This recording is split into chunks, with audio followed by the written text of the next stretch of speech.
Nah, I fucks with Pat. Yeah. Look at how he talks to these niggas. Yeah, yo. Yo, turn that shit up. Turn that shit the fuck up right now. Talking that shit. Let's go. Yo. When you up and you winning, shit is awesome. Never felt real pain till a nigga lost one. If somebody take from you, what it's gonna cost them? Tired of niggas acting like they really put in work. Hear the boss come, be yourself. It'll do you better in the long run than see yourself staring down the barrel of a long gun. Some rappers never had no street cred, so they bought some.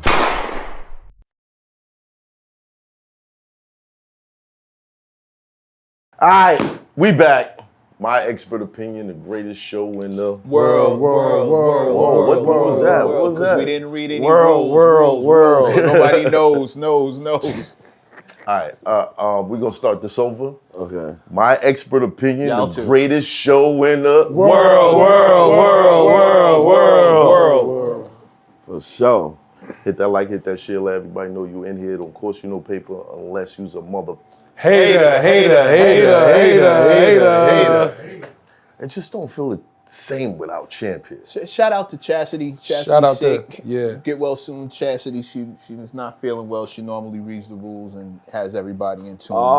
Get well, Chaz. Okay. Yeah, so she's not here today. Feel better, well, Chaz. Feel better, Chaz. So, how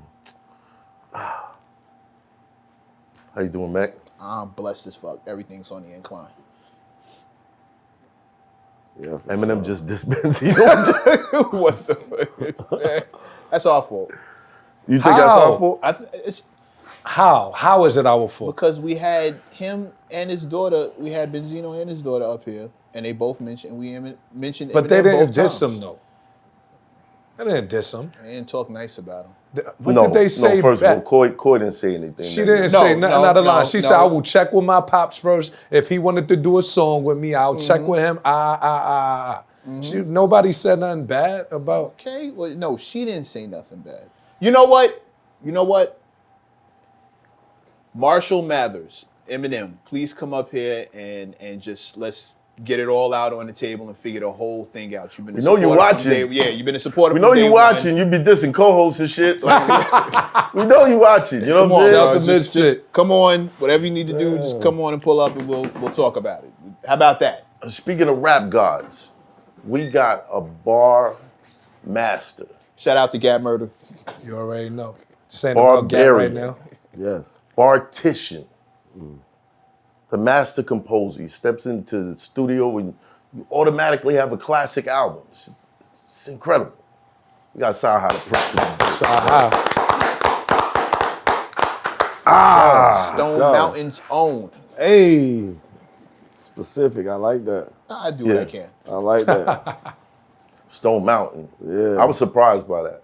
Yeah. I was like, Stone Mountain for real? Yeah. Mm-hmm. Okay, where does Cyhi come from? Well, my real name is Sadell Young.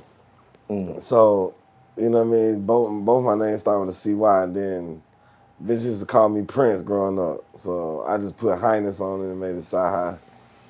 And then I used to, like my buddy from Detroit, used to love E40.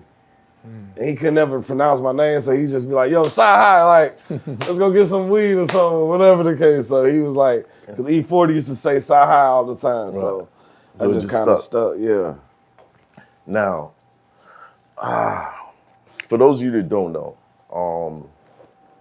the pen on this gentleman is immaculate. You do a lot of, well, I don't even know if we could call it ghostwriting. Sure we can. Yeah, how? When we know who the ghost is. You know what I'm saying? Like, how does that work? Like, in this day and age when people know, like, who the ghost is. We know you working with this person. We know you. They see you in the studio and they like, okay, I know what's going on. They don't know everybody you've written for. But I don't consider myself a ghostwriter. Here we go. I just don't, though. I consider myself like a producer, a co-writer. You know what I mean? I don't see myself a ghostwriter because if a nigga rapped my rap, it would sound better. If a nigga just rapped my rap, like I help people on their message of what they want to get out. You know what I mean? But if they rap my rap, I'll be like, we back. Right. We back. Hip hop is back, baby. But you know, I just be in there kind of just, you know. Ghostwriting. Nah, it ain't ghostwriting. No. Yes, It ain't is. like I'm not Lil Bow Wow in the nigga. I try to tell people that I'm not like just T.I. hit Lil Bow Wow like rap this. That ain't what I do. Right. I don't really work with artists that I got to do that for. Okay. You know what I'm saying? I work with people who like know what they want to say, kind of know their cadence, know their message, know everything. And it's like I just come in and be like, well, originally I came in doing it because I'm like, these niggas rich as hell. These niggas ain't spending no time in the studio. Okay, while they gone, I'm gonna just work on the idea we were just talking about. And then when they come back, be like, damn, this shit slick done.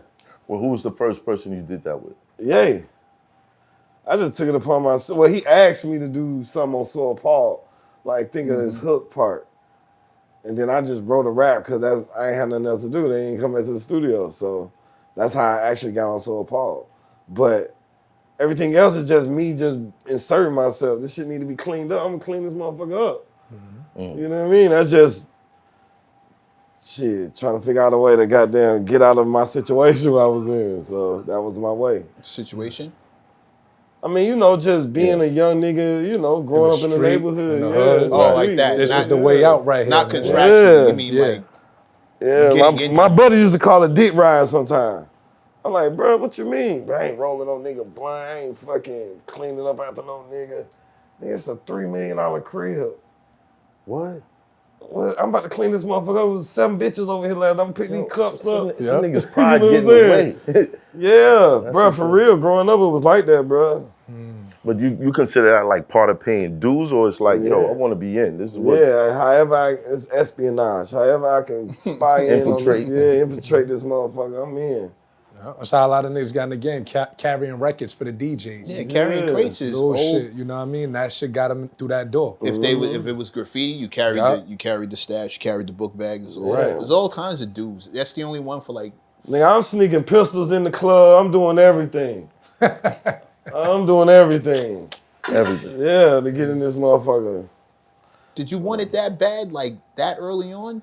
Man, let me tell you something. I always wanted to be an entertainer, but I was like, I was kind of mad that I ain't go to the NFL. So I was just like rapping. I got kicked out the house after that. It just all was going bad. Once I got kicked out of school, it just was downhill. It was over. Wait, Yeah, you got kicked out of school first. Right. But you was on a football team. Yeah, What was your position? tailback. Yeah, tailback and slot. You But was you know what I'm nice? saying? I'm Junior Olympics, you know what I mean? I've been Junior Olympics 3 times. Like, Dope. I was him growing up. But after that, nigga gotta have some grades. I was like, man, fuck the grades. I ain't had the grades. And then end up getting kicked out of the house. And then, the only place to go is shit, the trap.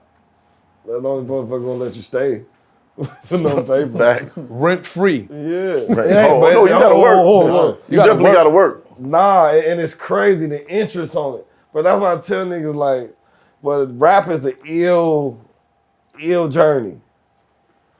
Ill journey. Nigga, beef patty got 700% interest on it. By the time you get some paper, nigga be like, man, remember that beef patty bought you? That shit might be 150 grand. That's crazy. For real. All right, so you get kicked out the crib after getting kicked out of school. And then you end up in the trap. Yeah, well, I wouldn't cuss it. We just turned it to the trap, but it was just. I had a partner that was, his family was well off in that, street life. So Right. he was the only person that let me stay the night. Their parents was cool enough to be like, all right, nigga, come sleep over here. Yeah, you'd have been damn near. Well, you would have been homeless. I would been homeless. Yeah, that's So crazy. So when did you sure. start trapping? Shit, day one. Immediately. Day one. What was you selling? I mean, it's a little weed. That's everybody entry level, you know what I mean, drug. But I took off with that. That was really my thing growing up. Your first sale, what was it like? Jealousy. You said jealousy? Well, yeah, man, cause so this is around the time I tell people like, this before rap. Right. But this is around the time, like, Kush came into play. And niggas didn't know what that was. Kush. Yeah, like, Yeah, you know, when haze. exotic weed started coming, like Coming I had out, like yeah. popcorn mid, we had a haze, but Yeah. you know, you set that up. But this was like, I was smoking that shit. When I started really like indulging was like when Kush came around and shit. My first sales was like a couple pounds, pound and a half or something. First sale. Mm-hmm. First sale, you sold a pound. I said, what's wrong? I got it for myself, but then the nigga bought it off me. Like, I knew what we had. Like, you know, they give a young nigga like, here, Right. nigga just sat this up, bring us this back. Right. No, I'm gonna set this whole motherfucker and come back in 30 minutes.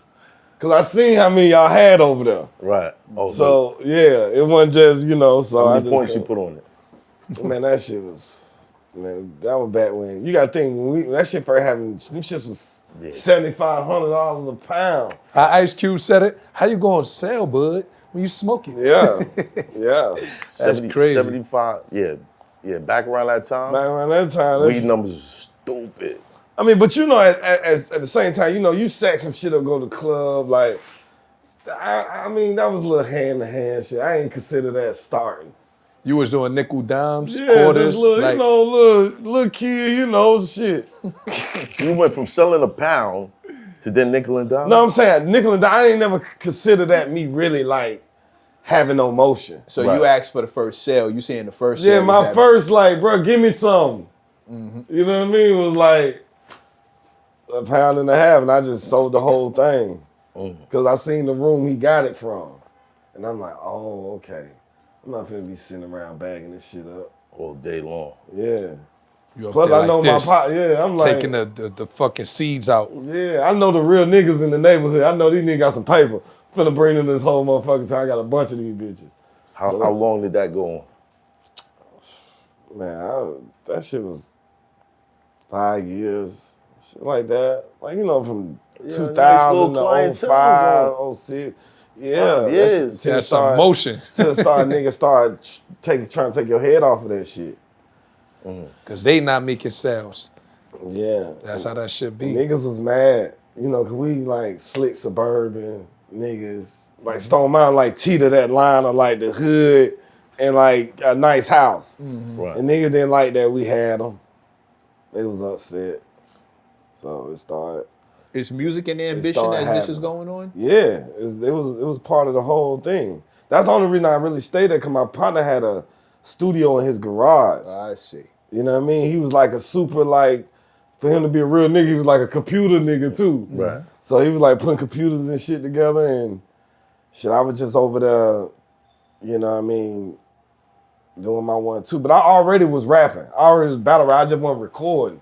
But I already was rapping, you know what I mean? You said, yeah, we was talking about battling earlier. Yeah. You was battling niggas? Like, So my family is from Albany, New York. Albany, Troy, Schenectady, that kind of area. So I already knew, like, by the time I got to high school, the influx of like New York people had kind of came to Atlanta.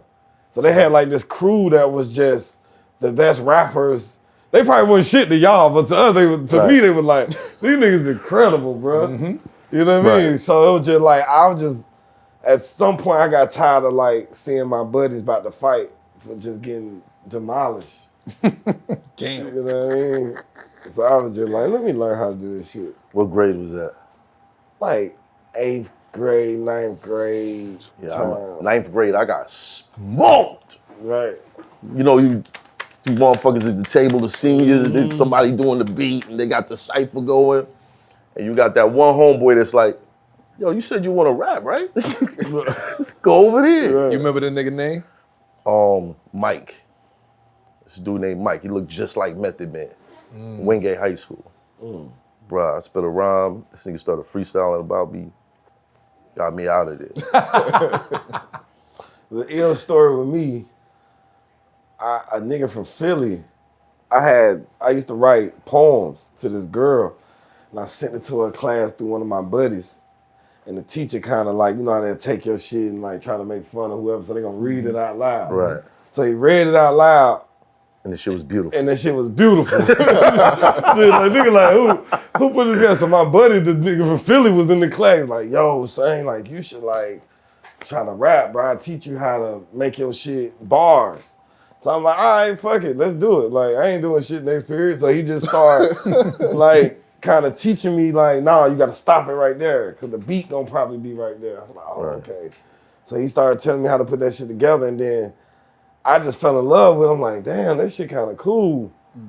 And then I never forget, like, it was just like this moment at like toward the end of the year where we was just rapping. And I'm writing these raps. He don't really know I'm rapping like this. Right. So he coming with his rap, he coming with his rap, coming with his rap. So let me make sure I say this right, because he my buddy. He felt like I don't say this part right. He was ill on his own. Right. Let's get that out the way. But he hit me with, how you like me now? It go blah, this the shit that move crowds making every ghetto foul. I might have took your first child, scarred your life, crippled your style. I gave you power, I made you buck wild. So it was like, bro, it felt like he was talking about me. Like, bro, you taught me how to rap, bro. Like, why you going at me like that? Right. Then nigga just broke himself down that whole summer. That shit stuck with me like, man, this 8th grader is that fucking phenomenal. So I'm trying to rap, like all my raps is to beat this one rap he rapped. But So you didn't know whose rap it was. Bruh, it's 3 years later, I'm in the car with one of my other New York brothers, he from Brooklyn. Shit come on, how you like me now? I go, bye. I'm like, oh shit, my partner put an album out. This shit crazy. My buddy like, man, what the fuck you talking about, nigga? This Nas. I'm like, Nas? I'm like, what is my buddy's song? Nigga, you tripping. Wow. My buddy was rapping this shit to me 3-4 years ago. You bullshit. Wow. Got him. He like, nah, bro, this Nas. He showed me the CD cover. I'm like, bro, this Nas. But I never was mad at him. I never called him and reminded him. It was just like, thank you. Because at this time, I'm fucking lethal. Right. I've been, like, at 12 years old, I'm battling the lyricists of the year and don't fucking know it. Mm-hmm. I'm thinking this nigga's an 8th grader.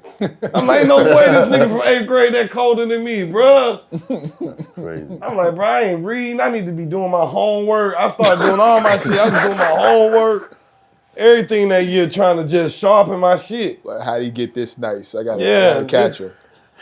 But you never checked him on that? You never was like, I mean, he heard me say on the interview, that's my guy. Right. But he was a kid too. He got a few raps, but after you nigga done heard your few raps, it's like, man, okay, I'm gonna write this Nas rap. Mm-hmm. And the Nas rap just stuck with me, bro. It was just like, I gotta write better. I gotta write just as good as this or better. And it just influenced my style. So hold on, you telling me in high school you were writing to battle Nas? 8th grade. This right before high school. Right before. Wow. That whole summer, I heard him write that rap at the end of the year, and it just stuck with me, bro. That shit just affected me. Like, man, I ain't never heard no shit like that in my fucking life. And this before, like, it's like CDs just coming. Like, you know, back then it was like you got what was in your area, like Trip 6. You know, I'm on my motherfucking, Scarface. Scarface was probably like the coldest nigga I heard until then. Right. Definitely. And I was like, this nigga harder than Scarface. That would make me throw this nigga out. Like, yeah. Now I'm confused because it's like, all right, you listen to Scarface, but you never heard Illmatic before that? Because I was a sports nigga. That's not Illmatic. I'm like, I'm hearing my sister. She got Outkast, Out My Listen. She got Master P. My sister's true Atlanta. Right. You know what I mean? So she just listening to South. It's the MJG 8 Ball. You just got what your sister or your partners was listening to. Right. Mm-hmm. I didn't get to meet an East Coast nigga till like 8th, 9th grade. And that's the one who put me on like Nas, Grand Poobahs and Big L's and all that shit back then. It's just one nigga named Nick. He put me on all that shit. I was like, oh, these niggas prolific. What made you choose that route instead of what the 8 Balls and MJGs was doing? Cause I felt like, no disrespect, I just felt like I could do that. That wasn't like enticing to me. Challenging. Yeah, I was like, if I'm gonna do some shit. And then it was like the battle raps that I was a part of, I was winning so much money that I had to be sharp. Cause the nigga tell you I'm from Atlanta and the nigga double the ante. Until I get there. Then the nigga think want to see my ID. They want to fight us out on the way out. It's like, bro, I'm from Atlanta, bro. They used to, like, motherfuckers say, man, all right, we'll put 5,000 on it.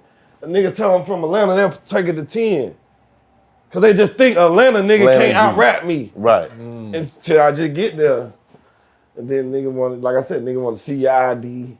Arguing about that shit. He ain't from Atlanta. Bro, I'm from Atlanta, bro.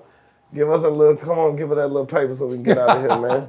So hold on. You was in high school battling for 5,000? Yeah, like, okay. He said they was doubling it to like 10. So I'm gonna just tell you, I told you I used to live with my partner. Right. You know, down that time, his people had real paper.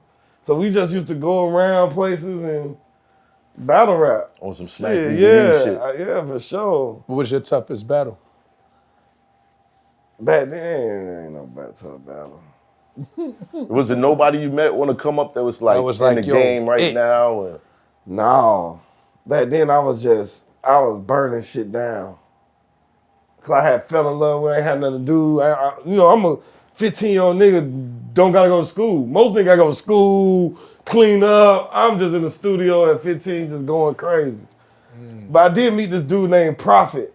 I mean, one time I was battle rapping against him and I told him, man, I just seen this nigga at Magic City the other night, but seen this nigga, you know, he talk all this street shit. I'm like, nigga, you probably ain't even got no strap on you. He a New York nigga, that nigga up that bitch, cock, in the middle of the party. I was like, hold on, bro. Niggas can breathe. You know, this when you first start carrying some shit. We leave our shit in the car. Since then, nigga, that motherfucker coming in the party.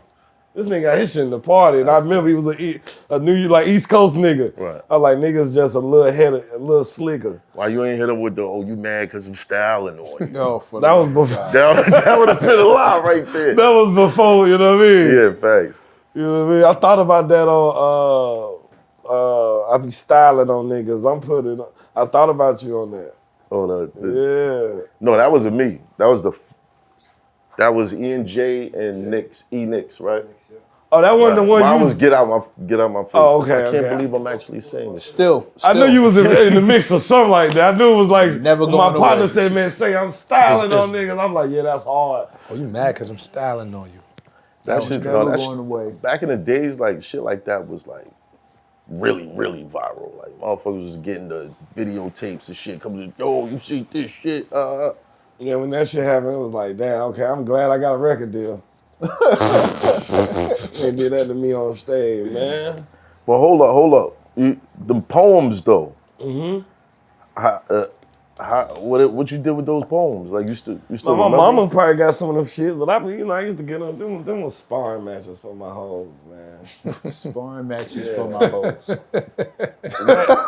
You know, it just I ain't know what I was gonna do. You a creative nigga, man. You make it work.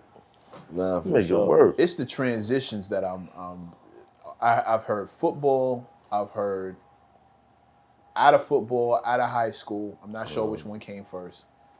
I've heard in your partner's house, whose family was heavily in the streets, and then somehow that transitioned over to battle rapping for money. And it was all layered, bro. Like when growing up, bro, like I wanted to be an entertainer. Mm-hmm. So like I'm from the era where, and this is what I want to tell rappers these days. They be like, man, I just started rapping. I can tell. They can't tell, but I can tell. Now the jury you got on, let them folk feel like you somebody.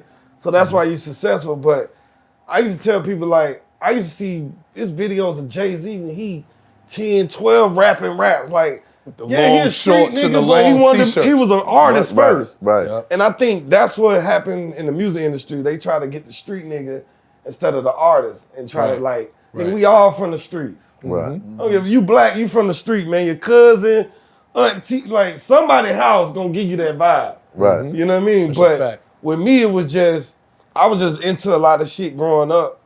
And then when you got put out the house, it was almost like, shit, man, you forget like your mama cooked for you every night.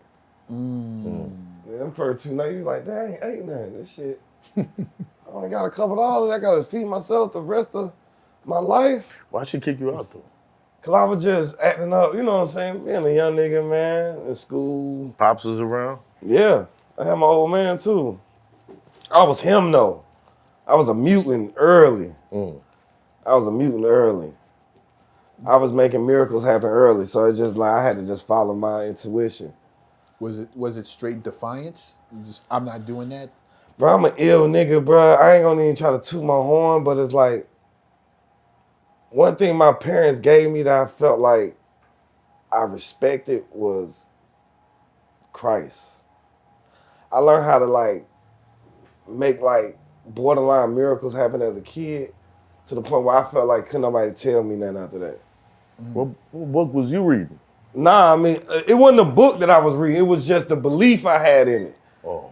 Fuck the book. No, I ain't gonna say fuck the book, but the book is to each his own. Right. It's the believing in something like throughout sports, throughout fist fights growing up. Like I was fighting bigger niggas, whooping them, and it was like cause I could believe I was gonna whoop this nigga. Even though I might have been scared of this nigga or something, I'd say a little prayer, and I whoop like, damn, I whoop this big ass nigga like. You know what I mean? Like, I done scored this touchdown in this game, these folk going crazy, or I just thought, okay, I'm leading the talent show, okay, so now I'm just feeling myself. Right. You know what I mean? Then after that, it's like your your daddy telling you shit, it's just like, man, okay. But when I got to the street, that's when it kind of humbled me. Like, nigga motherfucking kill your motherfucking ass. I hear talking like you know what I mean, who you think you is, or like for rap, I done almost died for rap a few different times. Tell us about the worst time. I mean, I ain't gonna say the worst, but so I used to be like, man, I want to figure out.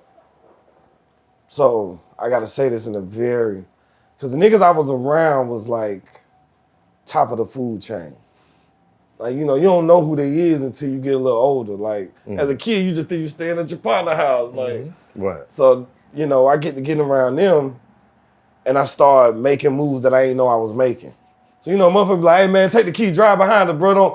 Don't fucking go nowhere. When we pull over, you pull over. When we go to, so you know, you just like that. I get to drive the Tahoe, motherfucker. Like, but you like, you know, you. But 15, nobody 16. told you? Nah. They ain't Yo, gonna tell you. niggas is ill in Stone Mountain. They kicking other niggas' rhymes. They got you driving the whip. But it's different with the work in the joint. You know? Nah, this ain't Stone Mountain shit. There's some niggas who ran down here to get away from some shit and was still doing what they were supposed to be doing. Right. So they just telling you as a kid, you know, you live with these folk. You know, these folk feed, they buying you fucking, I'm having Mitchell & Ness jersey, Techno Marines. I got 2 Skytails, a fucking Nextel shirt. I'm him. Right. You know, these folk done fronted me a couple. I'm like, okay, I'm moving around. But early on when I first met them, it was on some, hey, jump in the car, take this car over there, follow them. My other partner gonna follow you. You ain't saying shit, you just, okay, when we get home, we gonna eat lamb chops and, you know what I mean? So you just doing it, then you start like, okay, they ain't telling you because they don't, if you do get caught, you ain't gonna know shit anyway. You a kid, they gonna tell you to go home to your mama. Right. But that's just how I started. So obviously I started meeting people throughout the music industry with them because they big players.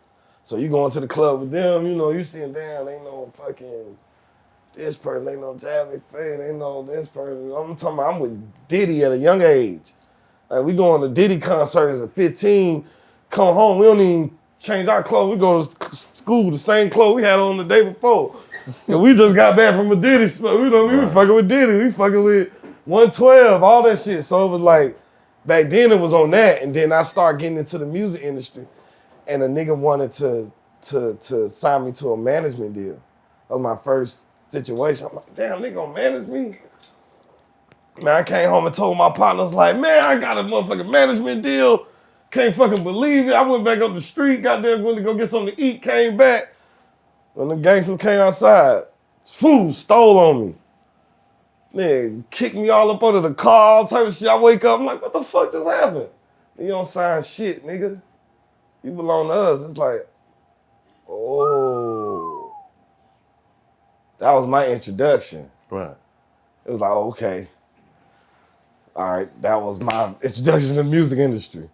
Wow. Shit was ill. So it was like, that's kind of where, that's what I'm saying, my life and what I had going on was like, a little different than like most people will have, but that's kind of how I got introduced into the music industry. So when I say I almost lost my life, imagine that was my first situation. Right.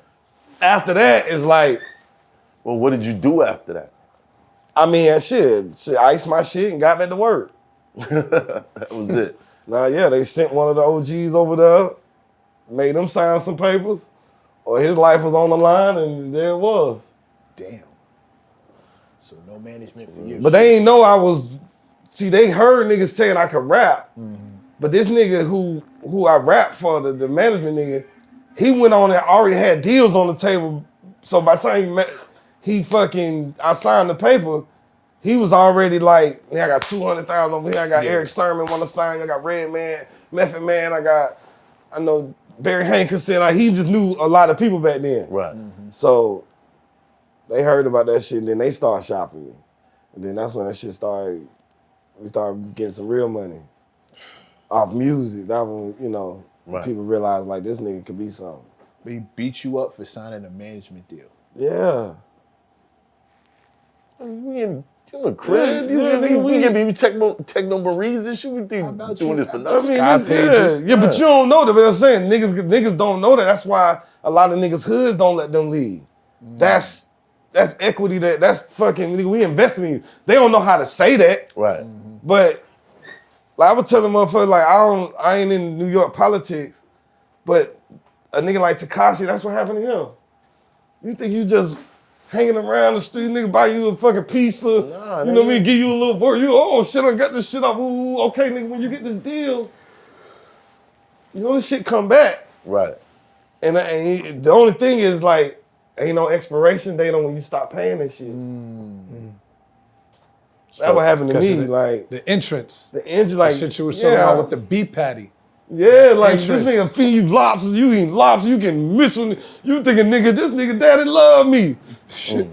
It's like they pay for your Uber, nigga. Studio time, all that shit. Yeah, niggas get jealous too. It's like shit still start coming. When we started getting out, moving around, niggas didn't want to sign the group. They didn't want to sign the crew, the label. They was scared of every nigga. I'm like, damn, who am I with?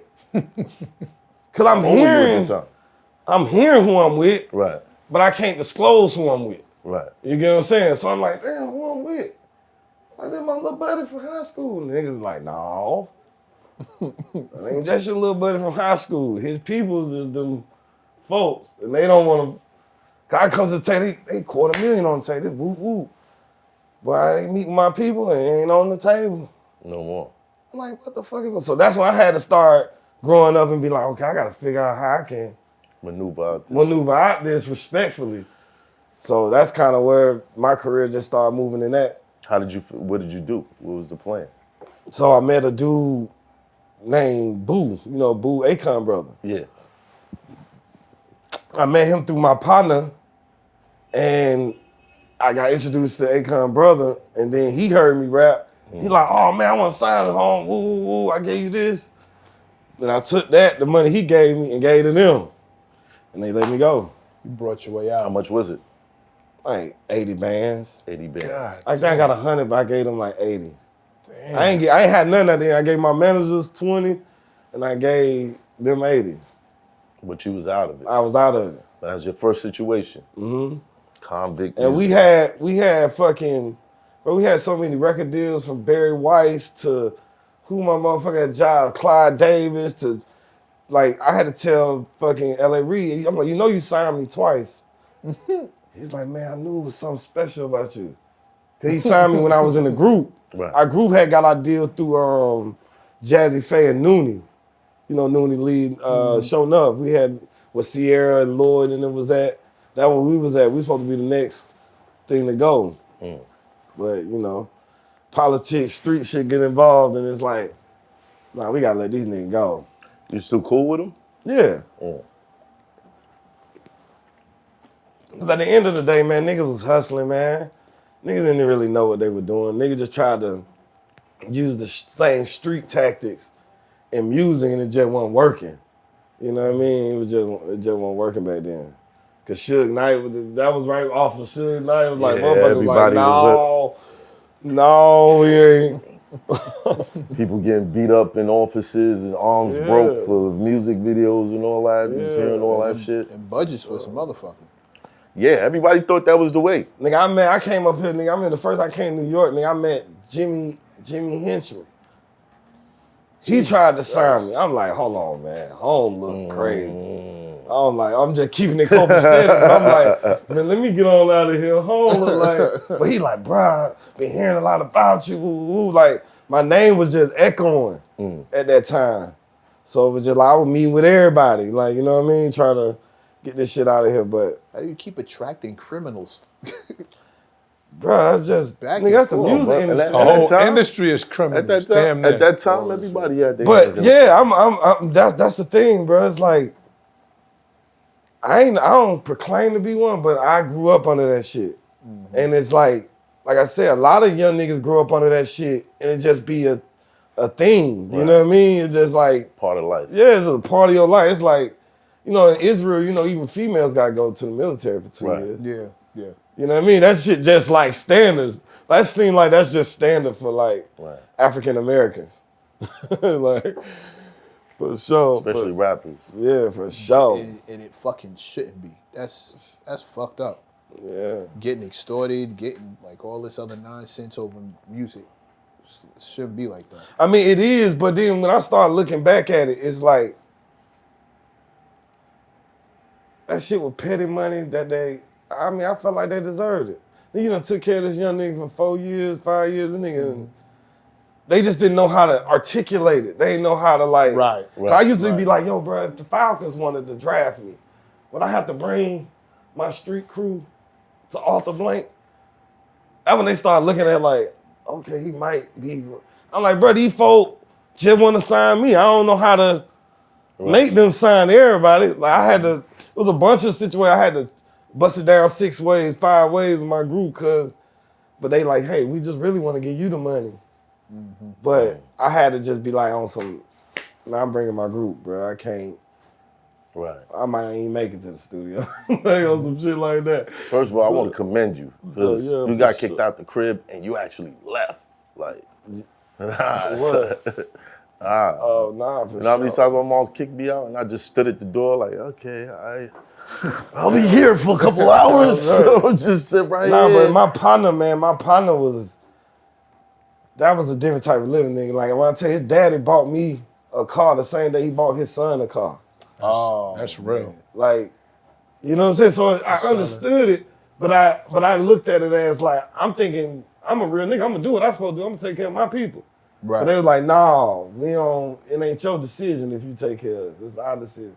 And I'm so young, I'm getting deals at 16. Niggas put 16, you know what I mean, 16, 17. Niggas, I'm having deals on tape, I'm having my way. I'm fucking teachers, bad bitches, niggas mamas. I'm having it. Like, I'm just him at that time. We got a bunch of old schools. We pull it up like we just some young turnt niggas. We know Diddy. We know fucking Jagged Edge. We know fucking 112. Like, we going to strip clubs. Niggas was young, horny niggas. For sure. Around some older niggas. These niggas 35, 40. Crazy. So, you know, just, that shit just, the plight of the music industry. I'm from that early 2000, like. That's when it was rocking. Yeah. After the golden era. Before Instagram. Before, like. For all that. The money was crazy. Right. And them budgets was stupid. When Meech was riding around, like, a couple of my partners got caught up with him, like, that what we was on, like, moving around, so. So from there, you get out that situation. Now there's nothing holding you back. Right. What's the next it is step? something holding me back. What's that? Niggas who want me to rap about the shit that I just had left. That was what threw me off. I feel like through my kind of monkey wrench when I was with Akon, it was like they was cool with Jeezy and them. So they like, man, Jeezy just did it. But me, I'm like, these niggas just got indicted. I want to do some hip hop shit. Like, I finally got the chance to get with a nigga, a producer, who know what type of music I want to do. They was like, nah, bruh. You got to do this type of shit. Right. And I just like, we just kept bumping heads like, bro, I don't want to rap on that shit. I ain't finna be rapping about that shit, boy. These niggas on my head. Like, you know what I'm saying? Like, still just cause, you know, you have emotion. Niggas don't like it. Niggas, certain niggas, boy, I had real deal hitmen on my head. Jesus. Over just the Yeah, jealousy? because it's like one particular one used to be a rapper. You know what I mean? So now he's seeing me having motion. Niggas is championing me. He mad, he jealous. He don't want me to leave. We gave this nigga this, we made this nigga rap like, you know what I mean? He on the reason he know how to talk this shit because he was around us. Like, he was just upset with me. So he used to be on my trail about that shit. So that's what I'm saying. Like, this is just me articulating it in my, you know what I mean, as an artist now. But man, niggas is going through that shit every day trying to be in the music industry. Facts. It's just in a different way. So, you know what I mean? Like I said, by the time I got to them doing Akon, they want me to do that shit. And I'm like, we start bumping heads. And I'm like, man, fuck it, I ain't fucking with them niggas no more. So I'm like, damn, I started getting away from them. And that's when I met, that's when I started trying to involve myself with like our hip hop crowd. So I got around like niggas like Yellow Wolf, Peel. That's when I started meeting J. Cole's and shit. Like early on. Right. I'm like, okay, these kind of like niggas who kind of still respect J. me. Cole with the Caesar. Yeah, Right. yeah. Before I think right when he met Jay. So I was like, damn. So I did the song like with Yellow Wolf. That's when I wish a motherfucker would. Me, him, and Peel. And then that shit, Ye ended up seeing that motherfucker. Then when Ye called me, I'm like, okay, this where I'm supposed to be. But by the time I got to Ye, I was just thankful. I wasn't really on no. Like, I should have just dropped my nuts and just be like, I'm the best rapper over this motherfucker. Like, Right. nigga, whatever. But at that point, I was just thankful just to be in an environment where niggas just want to do some music. Right. You know what I mean? And you didn't have to conform or follow an image that they wanted. Or look over your shoulder. Yeah. But being somebody who was actually in it, you don't hear that too often. Someone that was living the life, but I they don't talk about it. I don't want to rap about it. Yeah, nah, because shit, you couldn't. That was the number one rule. Even if I wanted to. I be trying to tell nigga, I just started, like, you know what I mean? Like, just starting to, like, I had to make sure I had to do double statute of limitations. That's ain't it like 10 years? I had to make sure another 10 years went by before I motherfucking say what I can say. Right. And, you know, that just was. Get you. Yeah, for sure. Especially niggas I'm around, I wasn't playing. I wasn't around no criminals. You know what I'm saying? I was around the motherfucker who made this motherfucker ghettos of America. You know what I mean? 15, 16, I'm on the road. Detroit, fucking New York, nigga, Houston, Oklahoma, like, not knowing, like, I'm thinking I'm just, you know, taking a ride. Shitting me. So it's like, at that point, it's like, you had to make sure I could just really rap about what I want to rap about. So, but I always had that spiritual side of me anyway, where even when I was in it, I thought we was doing some corny shit. Yeah, that's about to say, God has been your... Yeah. Right. Yeah. I mean, I ain't feel like we doing, but nigga was just like, I mean, I got it. Like, if you older than 5 racks, you gonna get your ass whooped in here. I'm like, damn, it's 5 racks, bro. We like below that. But it's principle. Right. I remember, man, coming to the house one time, nigga getting rolled up in the carpet, nigga done beat this nigga to sleep over some little money. I mean, now it's some little money to me. Like, Right. I mean, 20 bands ain't no little money, but like, man, 20 bands, I don't know what happened to that nigga. Like, but 20 bands, like, bro, that's what scared, like, even my niggas would scare me. Like, let me get the fuck out of here, bro. I need to be rapping, like, these niggas just stole the fuck off. And so it's just like, that's really my plight. Right. Like, before I even got to it. So motherfucker be like, why you don't be trying to put I slick made it when I just met Holmes. Like, anything after that, like, I'm not finna be in there like, nah, I ain't gonna say like Big Sean, but like, I'm not finna be on his head like, bruh, you need to put my album out, bruh. It's like, bruh, what you need me to do? I went back to what I told you. You need to clean some shit up around this motherfucker. You need me to help with a route. You need me to dry you. You know what I mean? Right. So that's what I got on. But now I'm back on my, like, I feel like now it's like, I'm to a place where I just want to do music now. I done wrote enough I done did enough where I could kind of like, not saying retire, but I can kind of do my thing and do it with some kind of enjoyment and not just like have no motive behind it. You know what I'm saying? Is it time to let your nuts hang? Is it time to say, I mean, y'all niggas been talking about these niggas the whole time and I've been here. Now I'm tired of this shit. I mean, I wouldn't look at it like that. I'd look at it like, I be trying to get them niggas to like rap about some shit that's gonna change the world and really touch a nigga. They don't really be liking it. They into like the cool shit. So I'm like, damn, I gotta do it myself. Right. You know what I mean? Because I be giving niggas raps. They be like, nah, I don't want that. I want like the cool shit, the fun shit. It's like, damn, he ain't gonna never. I ain't gonna lie. No dope on Sunday.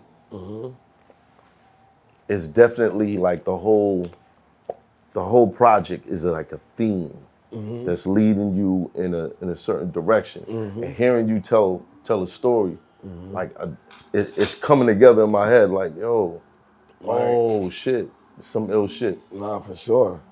That's why I was trying to like balance like who I was like personality wise. Like, you know, I was very spiritual growing up. I keep that with me, but like I was around some niggas that can get on your ass. We gonna get on your ass too. So it's like now I'm just at this point where it's like, like my OG used to always tell me like, hey young nigga, the nigga who take the clothes to the cleaners get 10 years. I'm like, bro, I'm trying to rap. But that's the nigga who take the clothes to the cleaner. This nigga who wash your car, so you a little bit further in, so I'm just letting you know. It's gonna get deep. It's gonna get deep before you get to going where you want to go. Cause he seen my potential too. You know, niggas start picking up other shit. You know, when they start, you know, I was like, nah, let me just stay with the little hemp motherfucker. Right. So what happened to your partner that had the studio equipment and all that? Oh, he's still him. He's still doing business. He's still moving around. He still own a bunch of properties. He got a couple studios. They, you know, he done matured. We all done matured. But back then it was just like, you trying to get in the music industry. It's on some, I like watch Wu-Tang or something, or like Get Rich or Die Trying. That shit is everybody's story. That's probably you probably had the same similar. Yeah, I ain't gonna lie. I had a meeting with Kawan Panther. KP. Yeah, Pranthers. Yeah. Yeah. Long time ago when I was a young nigga chopping my demo or whatever, me and my mans. And of course, the story is in the streets, hustling, robbing, da-da-da-da. And the nigga, and KP was like, okay, all you niggas nice, all you niggas sell drugs, what else you got? And I'm like, but this is my real life. It ain't no image I'm giving you, you know what I'm saying? Like, and the shit just wasn't flying at the time. I think it's everybody's telling the same story. That's what it feels like from a A&R perspective. Everybody's selling drugs. Everybody got 8 bulls. You real, he Well, that's real, what the fuck was going on outside, bro. But everybody wasn't really living that. There's no getting around it. They He's were pushing seeing it. keys, he's pushing keys, he's pushing keys. You got more money than God, you got more money than God. All right, what?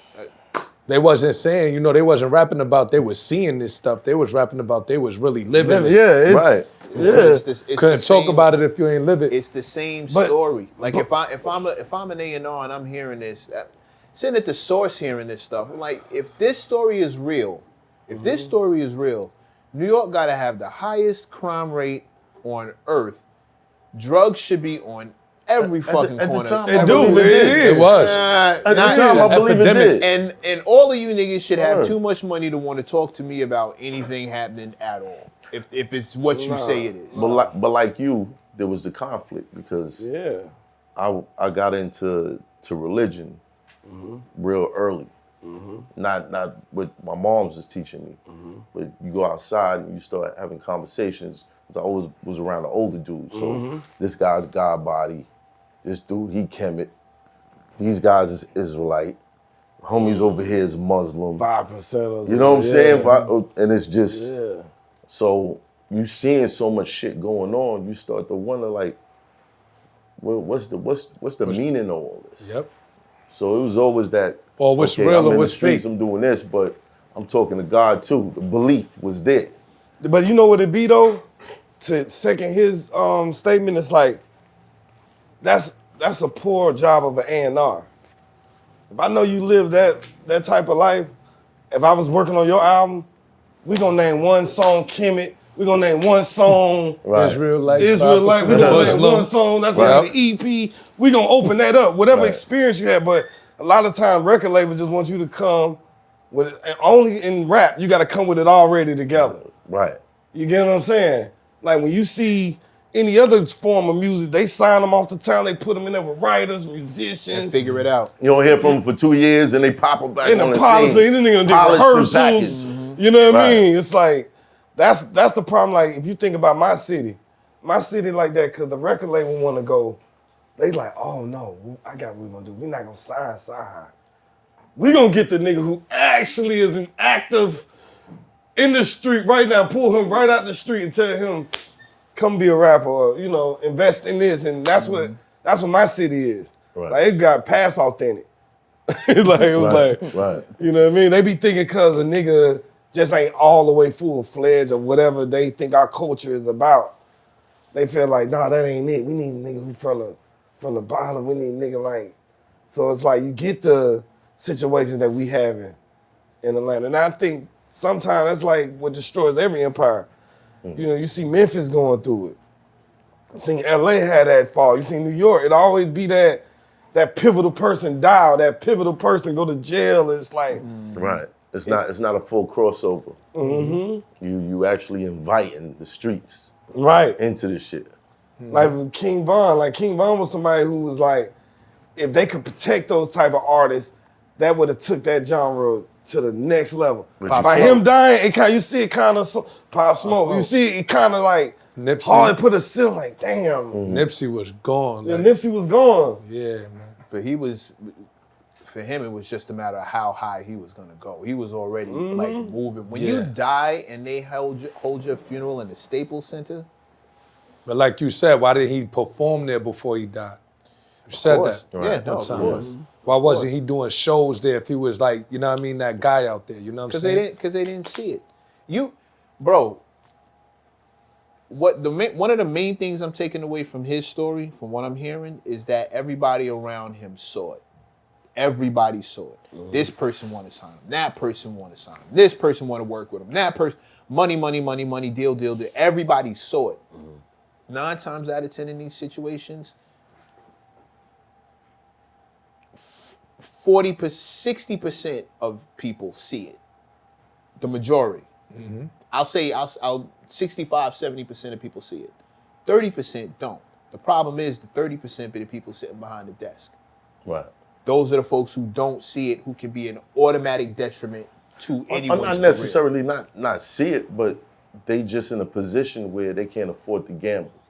Right. Because if they saw it, they'd gamble. I'm talking about the people who don't see it. I'm not talking about them. I know you talking about. Yeah, the cookie cutters. Yeah, I know you talking about. That's winning right now. I got somebody just like that. And I can get we 5 more of them if it formula. don't work. Yeah, I know those. I know those folks because their jobs are on the line. Shit is precarious, and the people above them don't give a fuck about the culture. They give a fuck about the profit. Right. It's about the commodity. So I can't risk you not moving, or I can't risk my job on you not pushing. I need you to do this so this pushes. Right. And then maybe if I get 3 or 4 of these off, they'll trust me to sneak in a Cyhi, Math, Hoffa, a Gap Murder. Maybe I can do some real authentic shit with the number 3rd one. But these first 3 or 4, right, I gotta make my bones and get them to trust me. Unfortunately, that's how it is. But the thing that's extraordinary about this is everybody sees it. Everybody around him sees it. And he's only hindered by things that are happening in his personal life. The dudes he's originally with, the group he's originally signed to, like street shit is hindering business moves. But not even business moves.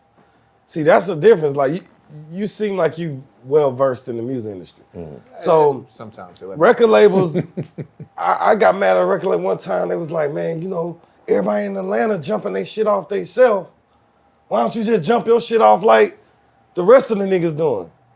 I'm like, man, y'all really think it's a bunch of real estate agents or doctors floating around my city? Like, nigga, these is going back to where I just came from. Y'all, exactly. You get what I'm saying? I'm gonna end up giving up that 80 again. You know what I mean? It's like, bro, y'all, They're ain't taking that street money and putting it into the music. But But that's he just left.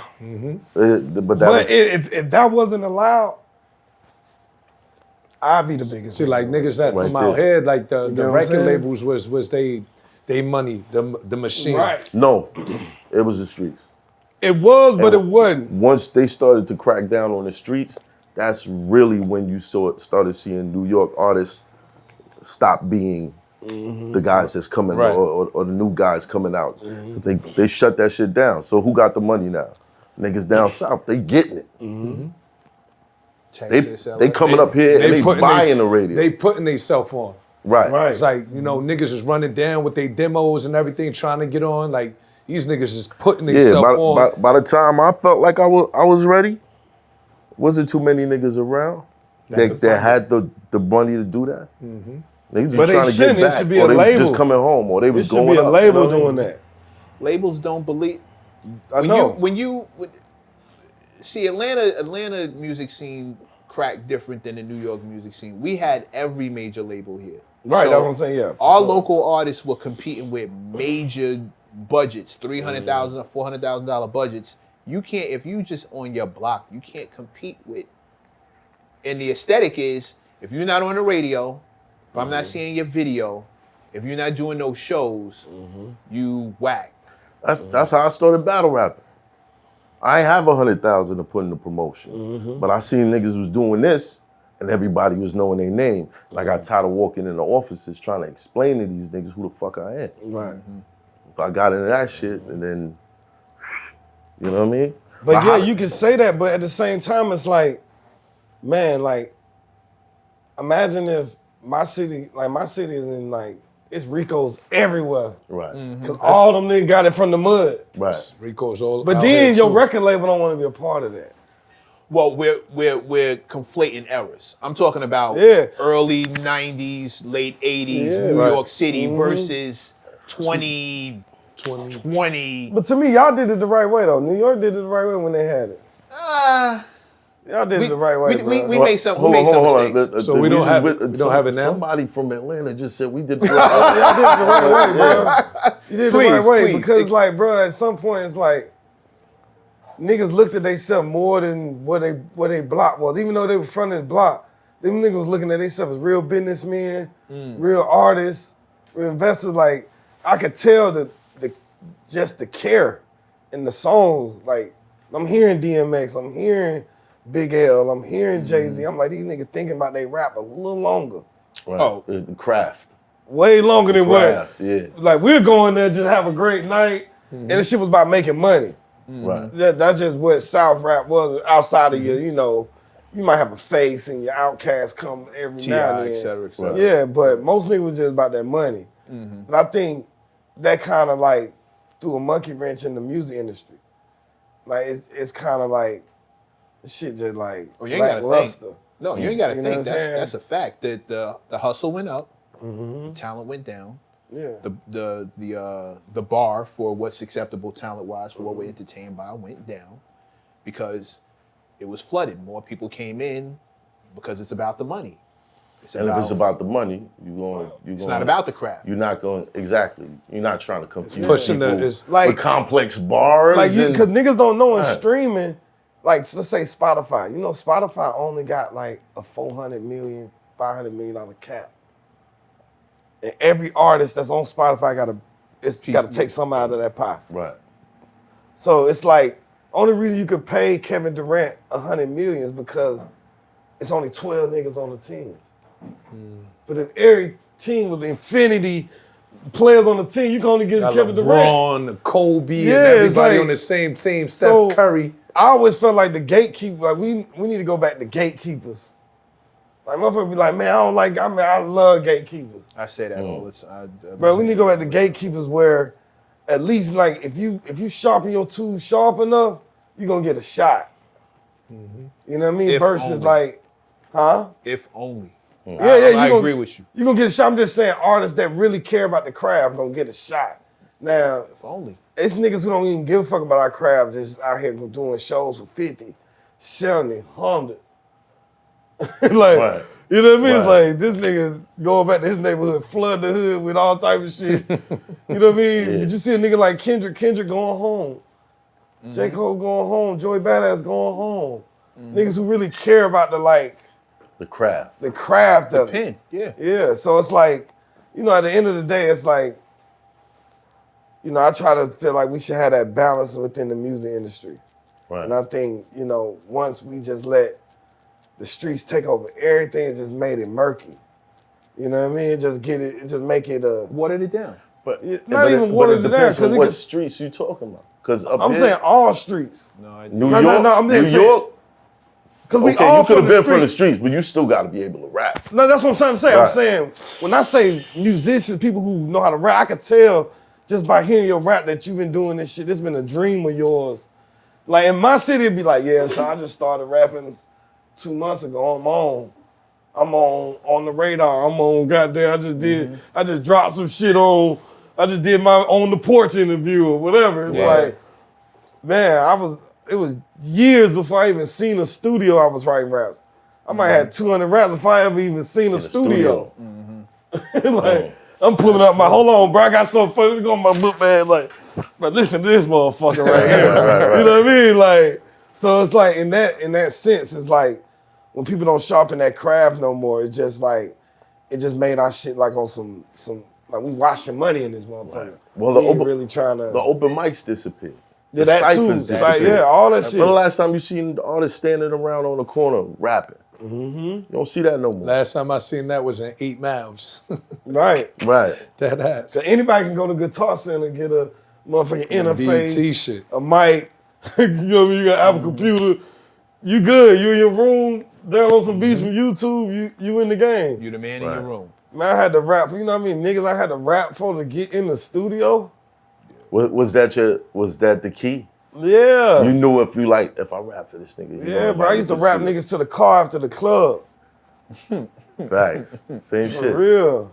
Same shit. Trying to get on. We were having a discussion last night about the times when if you couldn't rap, there was studios who wouldn't let you in. Yeah. A whole studio would be like, nah. Yeah. This fucking For real. right. Yo, bro, them records that came out of that specific studio, that was like their resume. And if they had whack records coming out of their shit, Niggas wouldn't even wouldn't record go. there. Niggas wouldn't go to the studio. For real. So there would, when he talk about gatekeepers, there were people at the radio station, people at the studios, DJs and recording people were like two of the main sources of gatekeeping. But there were studios that be like, play your shit. They were like, well, they ain't recording. Nah, play your shit.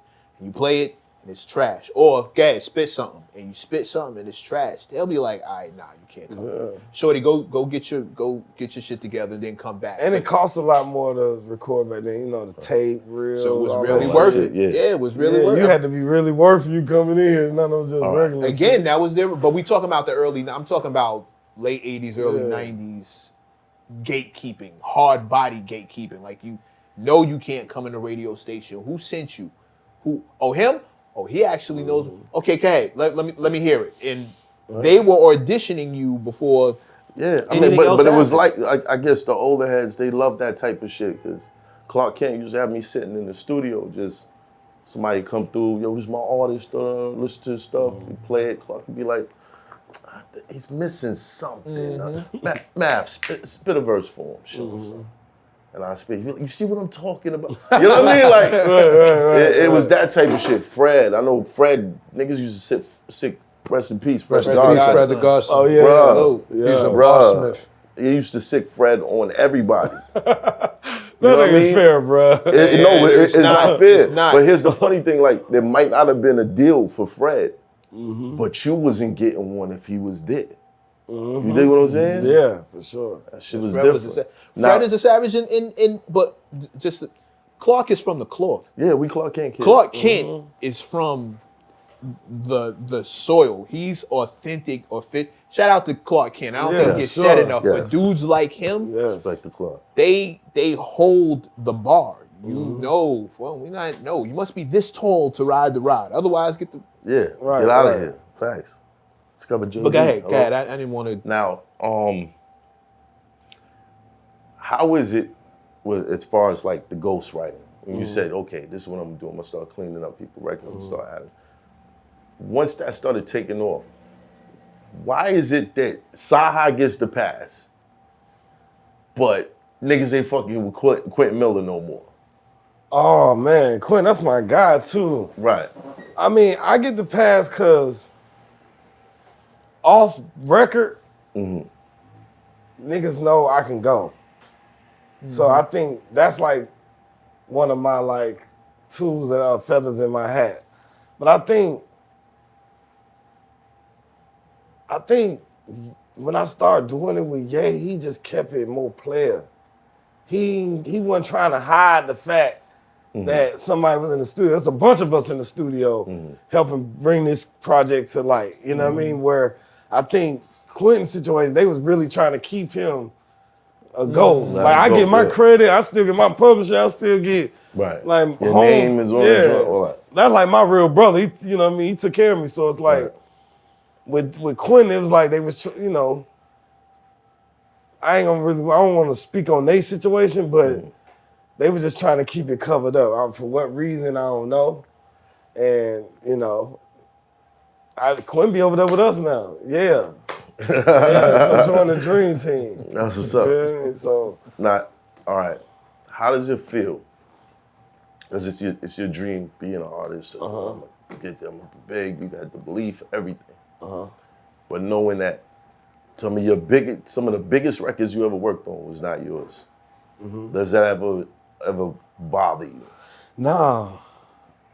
That's what people feel like it should. I'm just not a hater.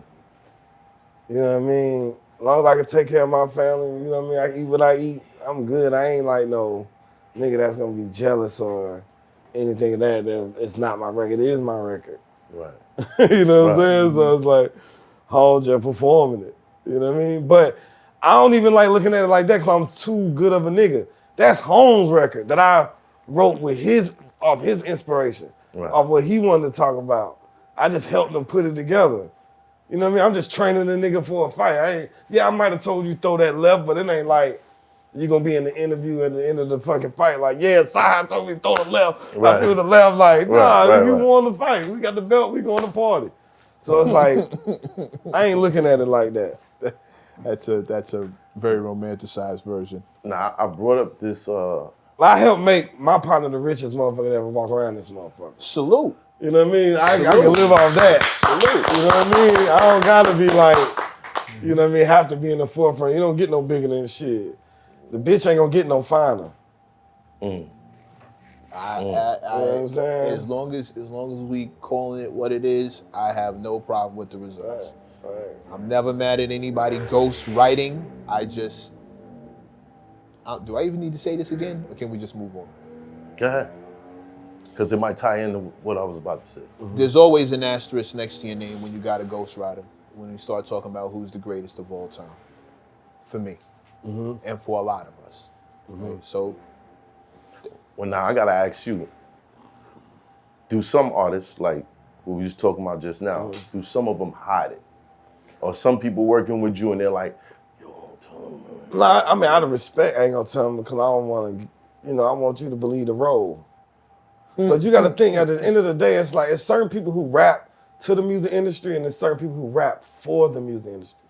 Okay. For hip hop. Like, you gotta think, if I'm rapping, I want my album to represent hip hop at the Grammys. You want me and my engineer and a sack of weed to compete with fucking Adele, and she got 17 people in the studio with her. I mean, these motherfucking classical musicians, songwriters, poems, poetry. It's like, you want two niggas from the hood to compete with all those resources? Yeah. Yeah. No, and that's for your first, second album kind of vibe. And I think you'll win. After that, I mean, you can, but what I'm saying is, I mean, that's a tough fight. We got a different set of rules. Are you saying most of the people that's at that level? Yeah, they speaking for hip hop. This is what these ghetto ass black people that y'all forgot about. This is what we made. Right. It's like a school project. This is what we presented. You know what I mean? From this ghetto ass school. Right. You know what I mean? Versus like a nigga just rapping for. It's almost like this. I tell people all the time, like, bruh, Ain't a dunk LeBron did that I ain't seen in high school. I'm from a black community, bro. Niggas doing 360s every day. Right. Right. Niggas doing windmills every day. Right. It's them folks ain't seen it. Right. So it's like, why am I trying to rap to you, out-rap you, or rap to you? You feel like I'm the GOAT because I don't, or you feel like I am the GOAT because I don't use the ghostwriter. It's like, bro, whatever I'm saying to you, it ain't like you ain't never heard it. I ain't rapping for no nigga in my neighborhood. Because what I'm going to say to him, he done heard Jay-Z say it incredibly. He done heard Mav say a line like, you know what I mean? But them people ain't heard us. Our job is to sell to the people who gonna buy the product. You know what I'm saying? Like, niggas ain't going to the basketball game to see the Knicks like that. Like, it's like, yeah, it's cool. We gonna go on a date night or something. And them white folk buying those season tickets. Yeah. But we never seen a nigga do a 360. Right. It's like, amazing. It's amazing. Right. Yeah, I want them at my show. Niggas who think, oh, this nigga ain't never had shit, this nigga ain't moved nothing, this nigga ain't shot nothing. All them niggas, you right, bruh. I ain't. It's like, Right. whatever the case, whatever you're saying, because it ain't nothing you ain't never heard. I disagree. I'm trying to, Why? I mean, I strongly disagree. Why you strongly disagree? you feel like that? Because for that to be the case, we wouldn't universally acknowledge somebody like Cyhi, like Math Hoffa, like J. Cole, like Kendrick Lamar. We wouldn't universally acknowledge them as above at elite level pins. right. We acknowledge you as an elite level pin. And although those people observe the culture, we're creating it and we crown our own. Now I understand the idea of selling product. Yeah. But But once you crown me, I'm good. Right? Well, you are not, you specifically. I'm just saying, if I wanted to use writers, you already done crown me. It ain't like. That's like winning a fight and then taking steroids after. Like, yeah, but what I'm saying, you won the fight, you got the belt, but now you need steroids to keep it. Nah, it's That's not, an asterisk. It's not that. I fought a civil war. Now I'm fighting a global war. Yeah, we could fight between few the best rapper between different neighborhoods. Nigga, I'm trying to get some money on. I'm trying to be the best rapper around the world. So it's different experiences that I may not experience. It's different perspectives I may not approach a record from, or anything that's what you use a writer for. Right. A different cadence, you know what I mean? Just like delivery. Suggesting that versus pinning the actual words, two totally separate things. Yeah. I'm in the studio. I've suggested, hey, listen, here's a topic, here's a subject. Right.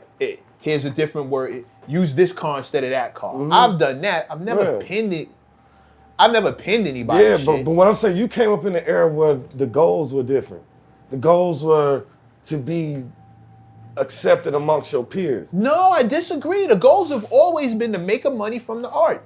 That's Yeah, but I'm always been the saying goal. like, No, Mac. If you wrote the rap or Mac, did Mac, No, can't say but that. I'm not talking about them. I'm not. You know I'm what I'm not saying? But I've already impressed you. No, which I completely understand. Listen, I'm not again, and I'm not arguing with the merits of what you need in order to compete with an Adele. I see that as more of a financial thing.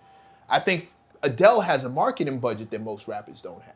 Right. Adele has a production budget, a studio budget, most rappers don't have. But when we start talking about putting pen to pad and who's writing what, Cyhi can write an Adele song. Adele can't write a Cyhi song.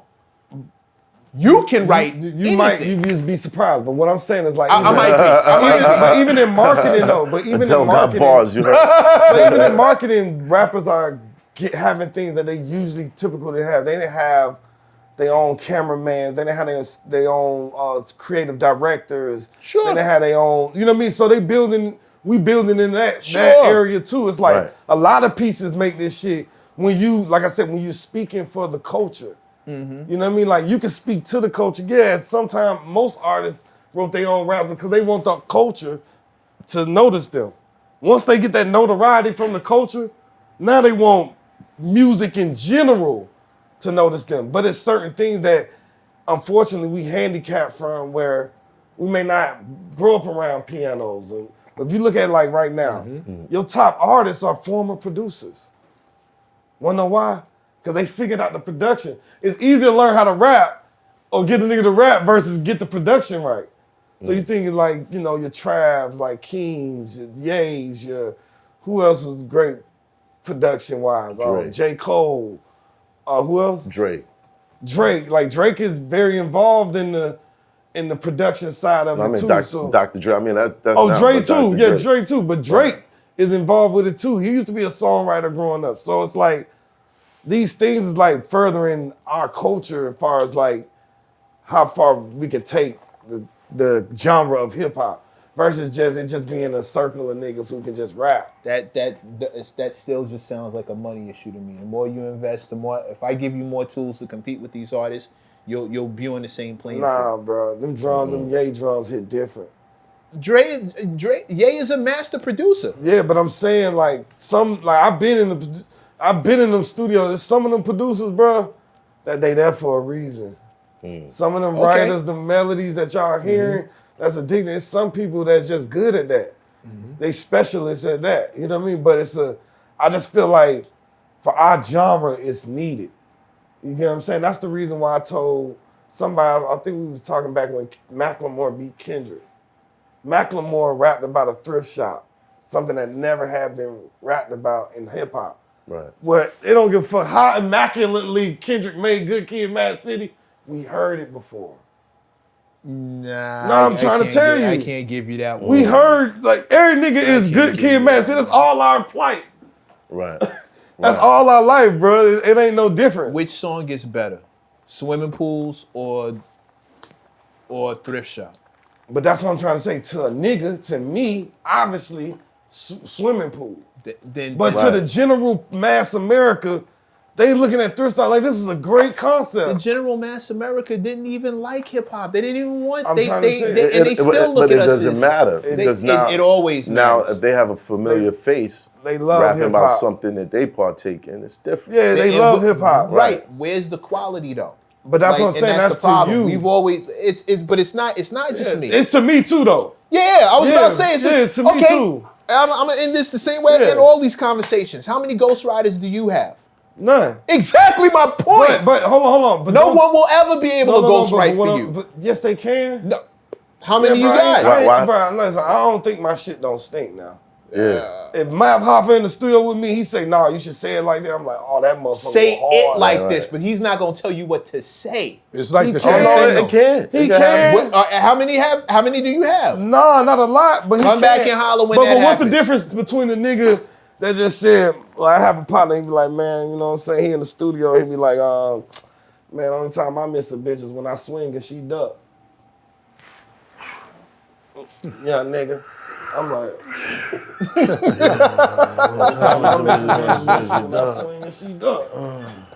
bitch, don't pump your brakes, break your pumps. break your pumps. Okay, whoever that is. But he just a player from the neighborhood. He just a nigga on some alcohol in the Black and Mild, just popping shit in the studio. Right. Them is writers. No, those yeah, they are, but that's what I'm trying to say. See, you gotta respect the unit. Let me tell you something. It go down like that. I seen Ye give a nigga who bring the coffee in the studio at 3 a.m. credit on the song. Okay. Because he said he didn't say shit. He just kept bringing the coffees. He respect the universe of the studio. He respect the ambiance. Any nigga, if I wrote a theme song, my leather black jeans on, I walk in with leather black jeans, he like, "Oh, them hard." Theme song. My leather black jeans on. He ain't got leather black jeans on. I got them on. You get what I'm saying? But that's when you get platinum. That's when you get major records, when you respect everything in the ambiance. The engineer, the security guard, the fucking interns, your nigga rolling the blunt over here, your nigga who just told a story how he got in a shootout and Nas just wrote a rap about it. Nas just made it rhyme. That's Holmes' rap though. Right. It's Holmes' story. Yeah. Right. That's 50% of it. Sure. So that's what I'm saying. You got to be able to, once you understand that, and you see records being done like that, it's like, I think I'm Big Meech. yeah, you ain't got to be the biggest nigga in the room, or you ain't got to be the, you know what I mean? I know what I'm capable of if you just put us in a room by ourselves and tell us to come out in an hour and everybody rap your verse. Okay, yeah, you going to champion me. I appreciate that. But, man, we trying to get some money on around this motherfucker. You know what I'm saying? We trying to You know what I mean? We're Right. trying to really feed our family. So I at that never knocked point, the hustle. I never. yeah, I knocked mean, the to each his own. Like, I do respect what you're saying. You never saying knocked the hustle. you respect the stories that came genuinely from the artist. I also respect inspiration. If you saw the story and you were able to put pen to pad, you can be inspired. I've never said you can't be inspired. You by heard that somebody Nas different. verse that you thought was your man's? Yeah. But that even when I shit was in the pushed you. group, I would help my buddies with their rap. They would chime in on mine. It was just, it's everybody around me. So it's just, I didn't even know I could get credit for what I did. Somebody had to tell me. Because I was so used to being in the studio with a bunch of niggas be like, nah, bro, I think you should say it like that. I ain't asking the nigga for no publishing. Right. Some niggas got kicked out the studio for trying to help niggas with their raps. Yeah. Certain artists don't even play that shit. What? Yeah. Nah, get out, nigga. But when you On get that around fucking- Drake, when you get around them big artists, they like, nah, how much you want? Your percentage is this. It's like, damn, I got a percentage for that. That when I dove into it, like, oh, I can get a percentage for that. All right, bro, you should say it like this. Oh, bro, I think you should sing it like, yeah, just like that, bro. Absolutely. Like, and that's how you end up, like, people hear Sicko Mode, that's trav. I'm just like, nah, you should say it slick like that. Or you might want to say that bar. This is how you make that bar a metaphor. He 24. Like, no disrespect, because Nas and them niggas was young niggas too. Niggas was teenagers. Niggas was teenagers. Niggas don't Coming know out with Biggie and monsters. Pac and them niggas was Facts. rapping that shit. Them niggas was kids. Coming out with You monsters. know what I mean? But like I'm just saying, I just feel like it's good. Like, man, we speaking for black people. We want to make sure we involve everybody.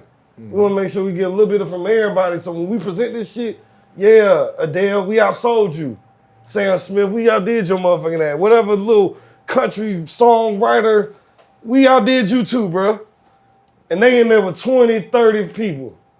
So it's just like we speaking. Sometimes I think artists get to that level of music where they like, okay, I'm solidified with amongst my peers. Let me see what I can do at the highest level. You know what I mean? And I think that's when the ghostwriters appear.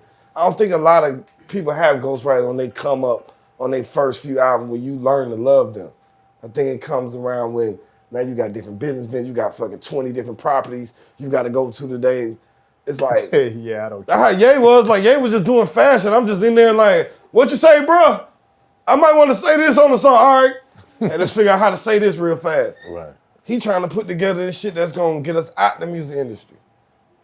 That was his whole goal. He's like, man, I'm trying to get us out the music industry. I'm trying to get us into some shit that, nigga, forever you live in. So, you know, that's just a theory of ghostwriting. I hope it all happens. I hope you get all of the above. Asterisk. I get it. I posed a question on a live this week. I said, who's the best rapper from the Midwest, Kanye or Eminem? And I guess the thing that would decipher, I mean, lyrically entertaining. I feel like Eminem is lyrically I would say entertaining. Eminem. Right. But if you say best artist, That's a different conversation. You would put Kanye in that seat. Yeah. He Why? produced the beat. Oh, But just rapper, M produces just pure rap, Mm-hmm. I'm going M. And Ye probably would go M. But artists, like full package, merch, you know, visuals, production, lyrics, you gotta go with the greatest of all time. controversy. Yeah, we gotta go with the greatest of all time. That's Ye. But I don't know what niggas be talking about. M ain't top 5. M top 5. That's how I feel. I'm sorry. with no ghostwriters. M top 5. You shitting me. You think he ain't had no ghostwriters? I think he didn't. have Man, any you ain't ghostwriters. sitting around 12 niggas just fucking smoking blunts. I think he didn't have any ghostwriters. It's called D12. It's called Proof. Rest in peace. It's called all them niggas he grew up with. You don't I consider think him they that. gave him ideas though. I think Ideas Nah, of we don't- but that inspiration. That's not what I'm talking in the about. studio. You I'm know, not- but I'm not niggas anti don't that. never got no position on their job titles. Right. Right. Like, niggas is just niggas, bro. Like, come on, bro. You You gotta keep feed it a off your buck. niggas. You feed off your Yeah. peoples. You know what I'm I saying? didn't say anything Bro, I about was y'all. Y'all still colder. giving I me was the inspiration. coldest. Let me tell you something. I was so cold rapping when I was younger. Like now I have to pull for energy. I have to pull. Like I had to call niggas on the phone, like, what you do today? Versus when I was in it, I could think of some shit. And then bang, bang, bang. Cause it's like shit happening all around me. Like I'm seeing them other things coming through. I'm seeing niggas getting shot. There's just all type of shit happening. Right. It's like, I'm just happen to make this shit rhyme. But without these thoughts, without these ideas, without these people just going through these experiences around me, I wouldn't have nothing to rap about. So that's more important than actually making it rhyme. It's like having something to talk about, because there's a lot of niggas who can just rhyme and don't be talking about shit. They just rhyming. You know what I mean? But the most prolific, the ones who really touched you growing up, it's like they had that slipping, I'm falling. Okay. That shit is gravity. Right. You know what I mean? That shit is like, so it's like those different things. It's like, you don't know if that was fully his story. He could be elaborating on his cousin or whoever the case may be. So Right. I think that's just what music has grown to. When you start getting put on that platform, you don't want to embarrass yourself. You like, man, we got to come up here and we got to show these folks who the best artist in the world is. And I think that's the biggest thing that I feel like hip hop has grown to. And it's been a good thing that I feel like it can grow that far. I just feel like now we just gotta, like, it's enough niggas in the club. Now we gotta shut the door. Right. Diversify. And niggas who in here, who deserve to be in here, who don't deserve to be in here, like, we gotta get them out of here. So what makes somebody unworthy to be in the club? I mean, to each his own, but I'm just saying. Nah, like, don't do that. Give me what makes him not No, I'm worthy just to be in saying, the I club. can just hear it. You can hear, even when a nigga's singing, you can hear the texture of if he care about what he's singing about. Mm-hmm. You know what I mean? I could tell if that was your first take or your 10th take. Mm-hmm. You know what I'm saying? I can tell if you just, every bar, just you punching, you on beat or whatever the case may be. I can tell your persona really, you know what I mean? Because niggas got personas of rappers that far exceed their talent level. You know what I mean? So a lot of times niggas be selling their image. You know what I mean? You come in the club with 50 niggas, it's hard not to notice 50 niggas. You know what I mean? Right. It's like, True story. but you came in here with 50 niggas, okay. Like, I'm just from that soil where sometimes people gravitate to that, but then you got people who don't need 50 niggas coming there by themselves and still garnish that attention. So it's just like, I can't really say what deserves in it, but I do think it is a certain level of production, lyrics, performance. Cause it be niggas who go on stage and just walk around and not even, and just be chilling or just getting the paper, where you'll look at an artist like, I mean, back in the day it was like Method Man and Redman, but even DMX was up there performing his heart out, but Jay was like, shit, man, it's hard to come after that. Right. Cause he cared about that, you know what I mean? Right. But Jay could have probably gave that same energy. Jay was on some swaggy shit though. But it's not his style. Man, yeah, but even I done been in conversations where here's a gym. Shit, Ye want the stage on Watch the Throne to be $1 million. Jay ain't trying to spend $1 million. That right there showed me like, okay, it's a businessman and it's an artist. They had to meet in the middle. You know, Ye want that motherfucker. Ye don't give a fuck if he don't make nothing from the show. He care about how this motherfucker look. Right. Jay like, nigga, we got 70, 80,000 people. We finna get some money on nigga. Like you We finna see get niggas some coming out the ground, you see the Yeah. lights hitting, like all that shit matter. That's how you get booked for other shows. Like, yo, that shit was spectacular. We gotta book that nigga again. I think that's what in my city learning that too. Like the younger artists is learning like, we can't just have the fire motherfucking pyro with the DJ in the band. It's like, nah, we gonna have to make this shit look like something. Yeah. Man, Tyler, like you went to Tyler's show? Y'all Yeah, that shit is crazy. Yeah. That shit is crazy. Shout out to Tyler. Like Astro World was crazy. That shit felt like he was just, that should be an experience. Entertaining. From a beginning level, how do you compete with that? I mean, you got to get there. I feel like you got to work there. You don't. Not at the beginning. You shouldn't even But try. it's still ways. Like, I remember I was on tour early on, and Wiz used to kind of like do a little extra shit for his shows that I felt like I wouldn't have did that. I'm gonna go there and get my full check. But they add different things to their show to like, you know, try to take them to that next level. But that shit matters. Yeah. That shit matters. Stage performance, stage present. Fucking Trav rich as fuck. Well, he's talking about raising the bar. That's what I'm hearing. You talking about raising the standard. But I'm just saying, like, Trav just can't do what most niggas could do far as lyrically, but he put that energy into marketing. He It's put that entertaining, energy in right, but- his Right. stage set, all that shit. You know what I mean? It all comes. So now I've been trying to dial back on my, like, okay, I know I can rap a nigga head off. Okay, cool. All right, let me get into this production. Let me get into this merch. Let me get into this, you know what I mean, stage set. Let me do some rehearsals. Like, most of the time, I just know my rap. I just go up there and just get my natural. Nah, man, that nigga Kendrick got a fucking choreographer.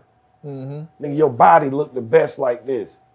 Your pants, you should wear this limp pants with the shit look like, so when you're on Right. stage and the light hit it, your reflection like, Yeah. that shit mean is so like, Right. you know what I mean? That shit real deal art, performance arts. So that's what I think hip hop is just, you know, growing into. So that's why I said, that, like, back to your thing, the ghostwriter thing is like neither here nor there, because I think it's become bigger than our neighborhoods. It became bigger than our culture. It's like, we got to show these folk we know what we doing. Before they say, man, I ain't no rap, man. Let's wear Afro beats. That's what they on now. They don't even want to sign a rap nigga. They like, man, what Afro beats? What a nigga gonna sing? And put on the ski mask and sing. It's like, you know what I mean? Niggas just put on the ski mask, went Mask and viral. sing. It's like, bro, nigga got on ski mask singing. It's like, yeah, it's like we need a rapper, but we gonna look like a rapper, but we don't need him to be a rapper. Like homie last When you night, hear that things shit was like funny. that, like, okay, we slowing down on the rappers, we going Afro beats. How does that make you feel? I mean, I predicted it. I seen it coming. You know what I mean? I seen it coming. Because that's what I'm saying. You just held the back door, but eventually the fire marshal gonna come in and say, hey man, this motherfucker shut down. It's like, Right, you can sneak a few niggas through, but you can't let the whole neighborhood in, neighborhood, yeah. this motherfucker, we done shut it down. Can't nobody go to the Then party. you giving niggas a whole blueprint on the album on how you did it, Right. and where it went. Yeah, it's So- crazy. When you water it down, you open the door. Bars. And I know this happens occasionally when you have a top level pen. You craft a bar that only the connoisseurs can really appreciate.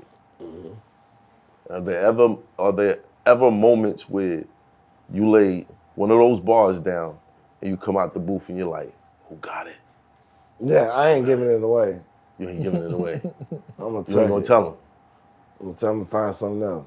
'Cause a lot of times they ain't gonna know what to do with it anyway. Right. They're like, what are you talking about? What are you doing? Like, it ain't even for you, bro. Don't give me that back. Let me just get that back, bro. put that right back. Yeah. Man. Yeah. I'm gonna tell them. Are you ever amazed by the shit that hits? A lot of shit I be telling motherfuckers is gonna hit. Cause shit, I'm still outside too, so it's like I know what's going on, but at the same time, it's like trying to make something new. So I kind of know what's gonna be that. You know what I mean? Just by investigating, hearing music going around, and just we all kind of know what we doing. Man, this shit called melanin is deep. Shit is a natural, like a magnet to like just great shit. Unfortunately. Why unfortunate? I mean, for them people, I try to keep it level. We still might want to do some business, but they know there's something special in this shit. Yeah, facts. They've always known. Everybody knows. Yeah, for sure. It's not a secret. For sure. The only people who don't seem to know is us. We're gonna take a 5-minute break. All right, so the album, what you working on? What else? Any kids on the way? Hell no. Scandals with strippers. I need some. Are you ready? Yeah, for sure. I done did what I had to do. Are you sure? That look on your face is kind of... Now I'm just thinking about all the had to do's I had to do. She's like, no, he's not. Nah, for sure. You believe in press runs? Yeah, somewhat. When I'm going to burn some shit down. I'm still on the kids thing. Like, when did you decide enough was enough, you was ready?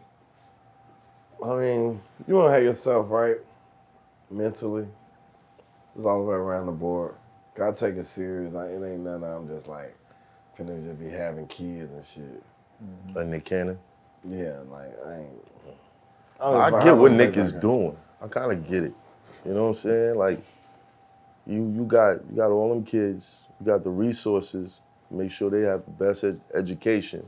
Yeah. In about 20 years, 3 out of I think they all gonna be lit. 17, 3 out of 17 gonna be the president of some shit, and the name is gonna just keep going. You know what I mean? Wildin'. He's wild. wildin'. Facts. Nah, for sure. Yeah, some thoughts. Fathers becoming a father in this day and age, it's a little Scary for you? fucking right. Outside Man, look listen. ridiculous. It's crazy for the ones that's out here making the babies and not taking care of them. And those kids are the ones that I worry Yeah, about having those my ones. kid around. Like that Hell shit yeah. is not. If you got What? the money for Nigga, it, I'm a great fucking influence. What you talking about? It's a great influence in my neighborhood. Man. Your kids have kids? No, I didn't. Those are the kids he just described. That's what he's talking about. Oh, the kids having kids? Talking Yeah, I about had, the kids having Nah. kids all random and Yeah, I and was- all- I was one of those too. I was talking about Yeah, you men terrible that to be me. out here making babies back to back and can't take care of them. Because we was talking about the Nick Cannon situation. He take care of his kids situation. But you got dudes out here that reproduce, make these kids, and don't do nothing for them. And those kids turn into nightmares, bro. Not all No, of they them. don't. Not A all lot of them. A Not lot all of of them. them. A Not lot all of of them. Enough of them. Enough of them. Sure, some of them like okay. It's not everybody, but I like this guy. nobody is Yeah, everybody. right. You know what I'm saying? I'm not speaking 100% for everybody, but like when you don't have any guidance, the odds are against you. And the odds are for you going in the wrong direction. And I see a lot of kids out here with no guidance, no discipline, no moral structure, Yeah, no you gotta figure accountability. it out.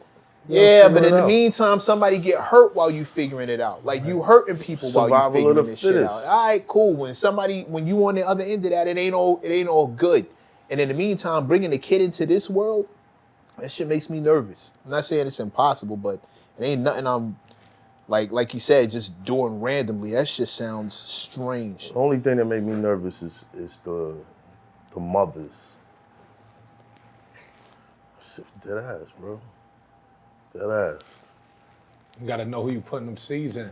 No, They- you ain't gonna they know. knows that. You ain't do gonna you know. ever You really ain't gonna know? You ain't gonna know. You ever really know? A lot of Sometimes, man, you might strike gold too. Like, shit. God yeah, willing. definitely. Zay moms, A1, still spiteful. I don't know. These chicks get real spiteful with me. Like, I don't know what I did. I was like, what I do? I ain't do that. They are real spiteful. My pop But- said Little man getting accepted to North Carolina. fire. Hey, You know what? That's applause every time I hear it. That's applause every time I Who's hear it. going to North Carolina? My his son, Damn, for real? he Yeah. balls. Like Tar Heels, he played. motherfuckers? Yes. Yeah. Yes. See what I'm saying? That's applause He every played. time I hear it. Present father. See, it's different. My pop said, when you're the man you would want your son to be like, have a child with a woman you'd want your daughter to be like. I never forgot that shit. I was cracking him before Mav came to the park. Mav came to the park, took his shirt off. Ah, get out of here, man. How He tall started are going you? crazy. Huh? How tall are you? 6'3". Zay like what, 5? He about 5'11", 6 now. 5'11". Probably gonna have another growth spurt Yeah, before it's all said he and done. definitely going Yeah. out now. I predict 6'3" or better. He's going out now. What grade he in? 12. No, he's out. He's going. He got accepted, He's yeah. out of here. Oh, okay. Yeah, it's the next move. Damn, for real? Yeah. And he could really ball too. He could really play ball. You have Really to good. get accepted like that. All they do is take a little bit of paper just to keep him out of trouble a little bit. Oh, yeah. Oh, yeah. Facts. I worry You ain't about gotta have a lot, you just gotta have a little bit to keep him out of it. Like, nah, get a little trainer, go to your coach. Daddy, can I get these shoes? Yeah, you can get them. It's like, He was honor roll like every year, so whatever he asked for, I ain't had no choice. Like, you doing your job. you did a good job picking. They have an honor roll. Hey, you seem a little smart yourself. Nah, I was When I was younger, Yeah, you just gifted say, like, programs, yeah. all that shit. Well, once I got to high school, and it was like, what? Right. You could leave anytime you want to? Nigga, I'm out. Back to the block, nigga. Ain't nothing like a smart, dumb nigga. Yo, we could leave. Catch you a cold But in song, reality, bro, man. like, you think about, okay, I went to Wingate. Most Some of Western teachers House. did not give a fuck about what they was doing, bro. Like most of my teachers was on drugs. Jesus Christ. That ass. That ass though. We had Haitian, Spanish teachers.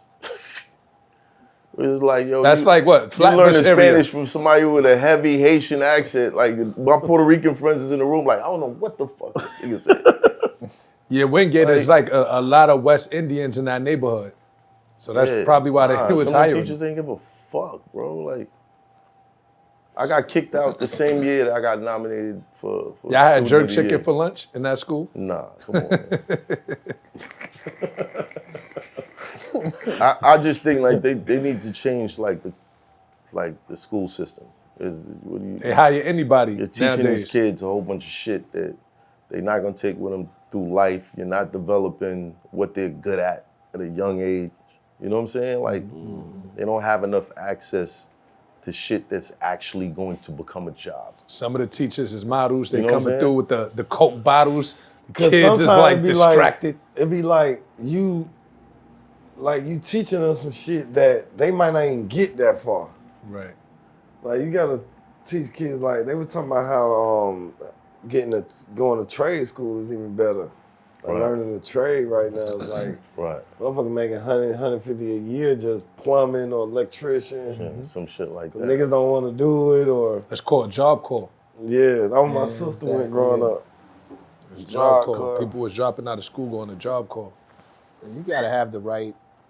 I don't think I'm with Math on this one. I think there's a lot of things that they could be teaching kids that could have an immediate impact on their taxes. Teach them how to do their taxes. Can't avoid it. Everybody needs to do it. Teach them how to do their taxes. Why isn't that like a mandatory thing? Yeah, because we ain't gonna give y'all the whole test. We ain't gonna give y'all all the answers. See, Right. that's that bullshit. No, I mean, you know, that's how you keep. What would I say? Like as civilized as it is, that's the best they can get it. Because if you give everybody the answer, then everybody want to take over the world. Then you But then what kind of society you got? You got a society that's moving rapid. right? Yeah. Or maybe You they'll need have- some you'll people have- in the. you'll You need have some people in the fucking Wakanda. workplace. Yeah. 40 years, you have Wakanda. Well, no, because the next step is development. If you stop shaming people for doing what they enjoy as far as work is concerned, Right. not everybody wants to be the boss. I've seen enough people step into the boss position and fucking crumble. The pressure, the responsibility, the accountability, that's not for Yeah, it wasn't everybody. for. If you let people, I saw this city council meeting where they were arguing for raising the minimum wage. There's a dude who would come out the army. He was addressing everybody. He was like, I love serving the people. I love cooking food. It's what I love to do.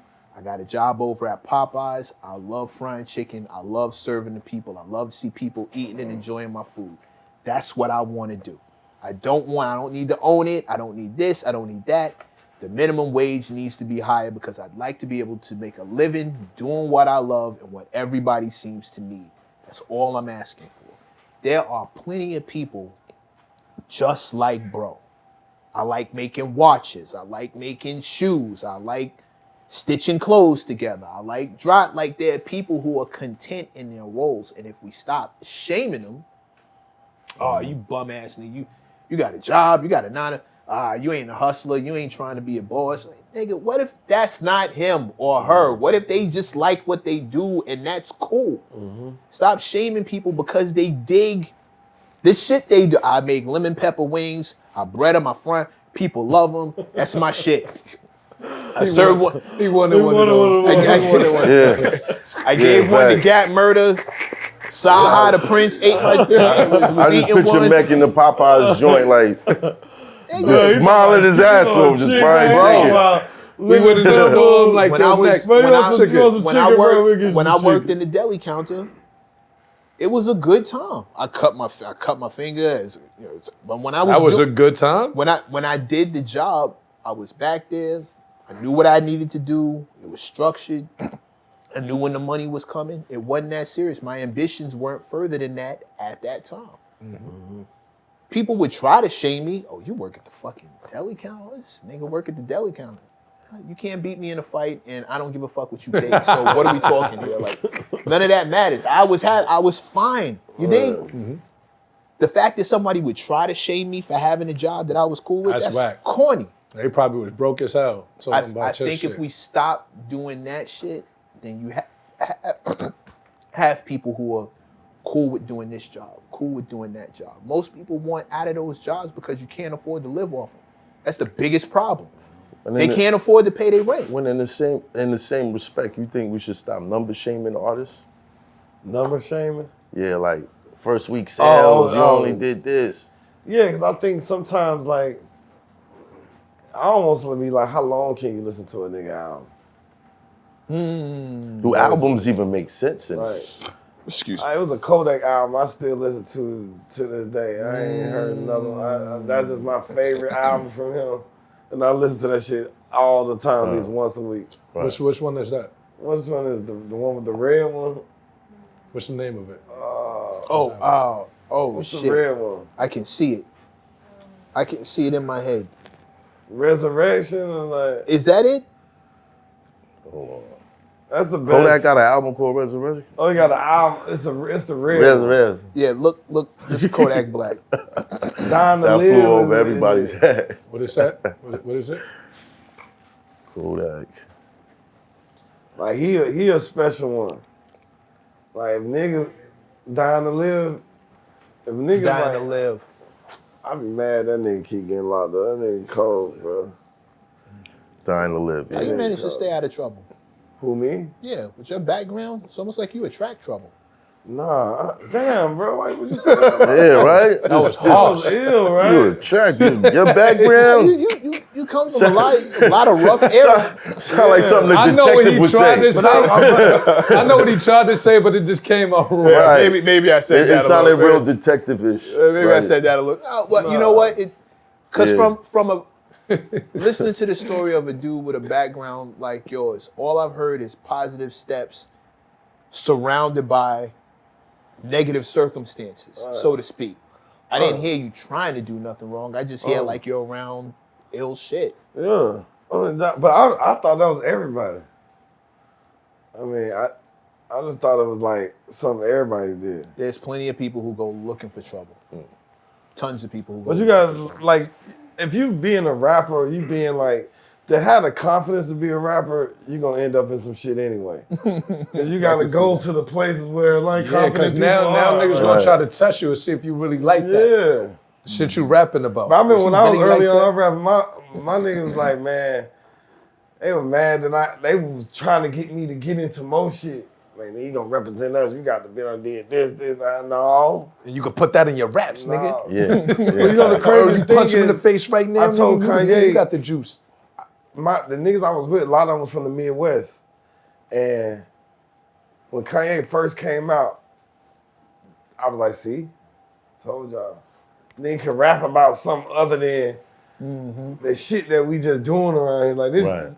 we don't supposed to be rapping about this shit anyway. Like, The wire, you know what I mean? man. So it's just like, I always try to find a creative way to even, rap what we were doing. I would put a perspective on it. I would make it something universal that I feel like every neighborhood going through. But I got one last question. What's I know up? I know you got to go soon, so I'm not gonna hold it up. And I know I definitely want to pitch the album and promote the album. okay.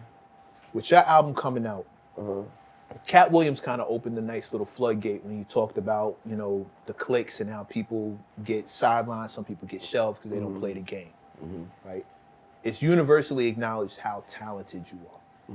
Do you think you've ever fallen victim to not being with the right crew or not being in the right place at the right time, not going to the Absolutely. right party? Absolutely. Was there like merit in the things he said pertaining to the music business? Absolutely. Absolutely. I mean, it's just like, you know, me being just with Holmes, a lot of time people don't like him. But they fuck with him, but if you bring him things like, I don't want to deal with that. You know what I mean? If I can't just deal with him directly or have his album or whatever. But I do feel like, I think with me it's different. Like, I didn't jump at a chance to like cross him or like get a bigger opportunity, but to shade somebody else on the opportunity. Right. That's what a lot of music industry is about. It's like, you know, who's gonna be that person to like step on this person to like get to this area? Right. You know what I mean? Right. It's like, I just never was that type of nigga that before rap though. You know what I mean? Cause I always been having my way. So I ain't never have to like do no fuck shit. I'm not a fuck nigga cause I just never had to. But it is cliques and like circles that you wanna run. If you ran with them, you'd be in like an advantageous situation. But I think at the end of the day, it's like, if that ain't your bop, it ain't your bop. You know what I'm saying? Because in some parties, okay, let me go back over to the studio side. You know what I'm saying? Like, shit, so I be seeing that like even around a lot of rich ass niggas, you know, bitches be running around naked and fucking on shit now, but then 20 years, bitch, when you ain't got no money, you ain't do nothing with your life, you see which one of these niggas you done fuck still got some paper. It's like, oh, he did this to me. Right.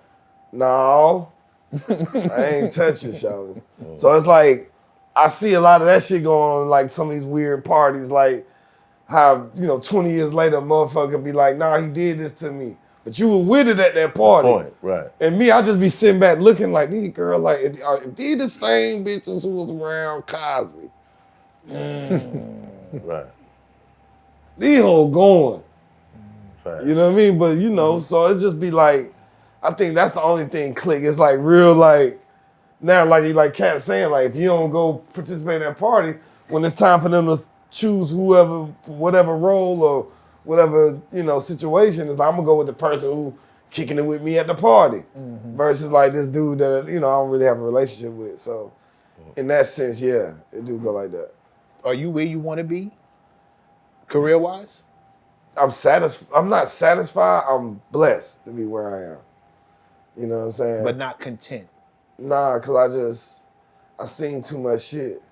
Most people be content at where I'm at in life, but I'm still the brokest nigga in the room. Nah. It's like You ain't got nothing on me, it's nigga. like, man, shit. You know, cause I done seen so much. Right. I know what's possible. So now I'm just like not satisfied, but I am blessed. So I do notice that. Well, do you think that you're gonna ante up on your status through your music? Yeah, I think that's what I'm doing now. Like, I wanted to be a living testimony, but I had to do it first. A dude who could come in, be a songwriter, and then make this your trap. You know what I'm saying? Like, now I got enough where I could like, okay, the label don't want to put up 100, I'm gonna put up 100. You know what I'm saying? It's like, I'm at that point now where I can like do the music how I want to do it. But it takes time writing big records and working with so many different artists and meeting these producers to be able to get to that point. So I think that's where I'm at now as far as in my career. It's like I'm ready to fully like show people like what I've learned over the years through music. Also, you know, being able to finance whatever I want to do, if it's movies, if it's an album, if it's anything, and then put it out how I would like it to be put out and market it, whatever. Because sometimes you might not have the marketing budget. No, I got it now. What we doing? Right. You know what I mean? But it takes time where it's like, I could have easily went to the streets and got it, but it's like where I would, you know, it get like that. You know what I mean? So. Well, now that you are in a position where you can go in that direction, how does it work when you're working on your project and then the phone rings. He asked us like that's every week for me. Shit, I've been trying to what I've been trying to do is okay, now I'm in New York. I'm trying to fly my team in New York, get the other room. You got the A room, I'm gonna get the B room. And I just come peek, whatever you need, I come stick my head in. What's going on, bro? What you need?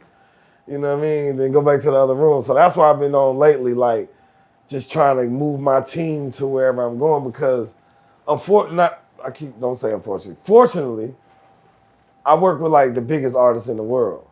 So it ain't it's hard to turn down a motherfucker who gonna go 3 times platinum.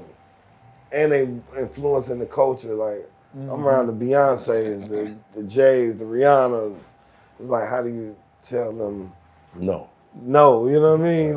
My album might be good, or my album might do 30,000 first week. This motherfucker right here finna do 400. Right. You know what I mean? I need in on that. Right. So that's how I just kind of do it, just move my people around. But I think I'm at the point where I just got a little time where I can do it myself, but also be able to, bring in my crew. So that costs money too. People don't know this shit costs money to be a real full-fledged artist. All right. What's the exact number or ballpark figure of how much it takes to break a record?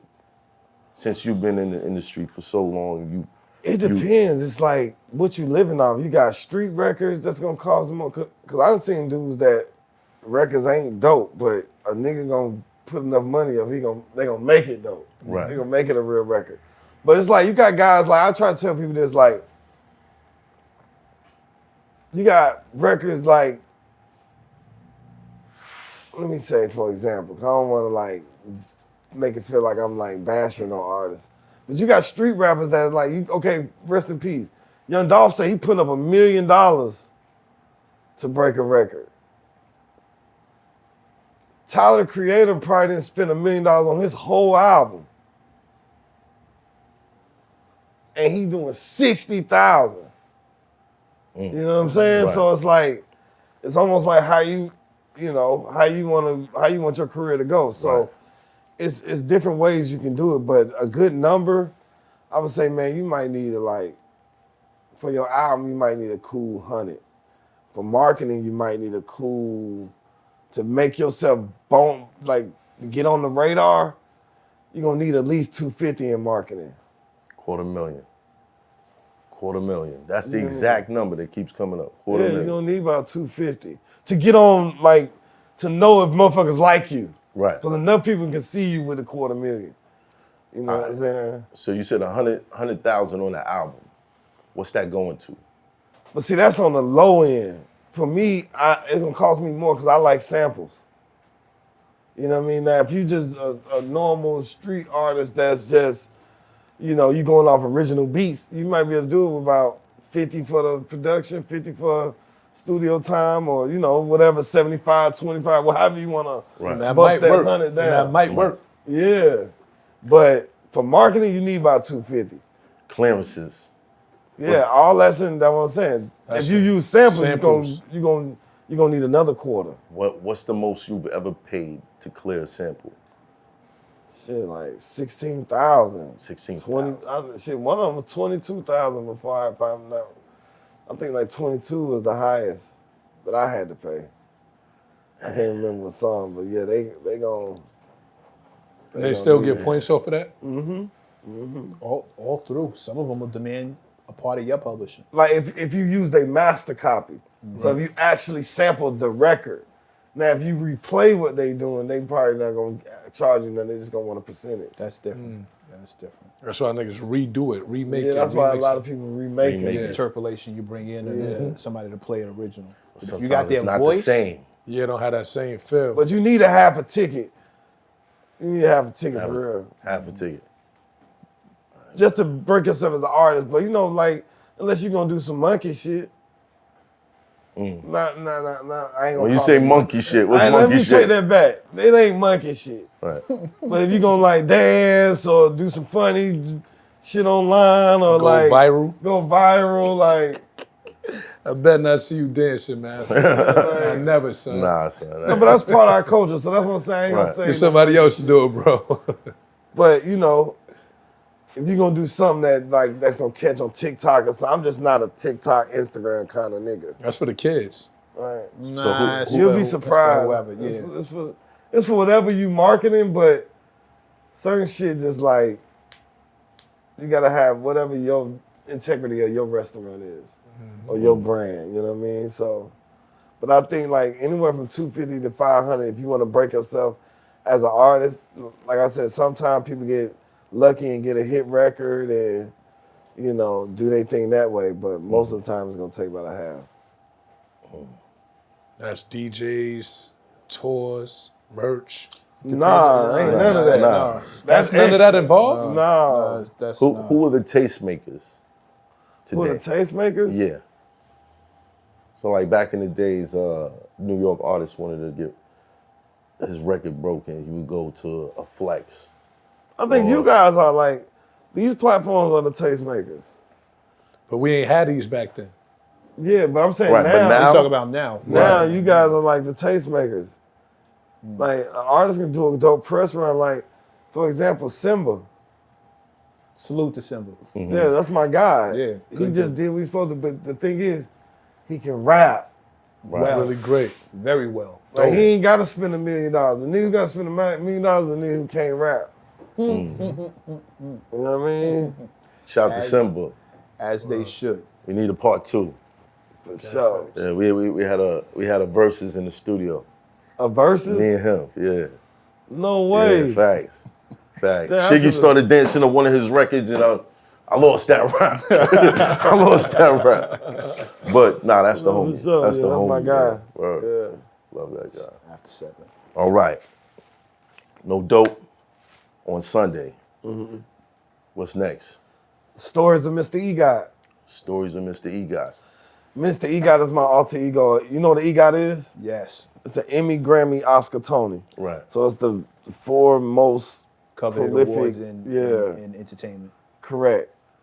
But I built my album in that way. I got an Emmy section, Grammy section, Oscar section, Tony section.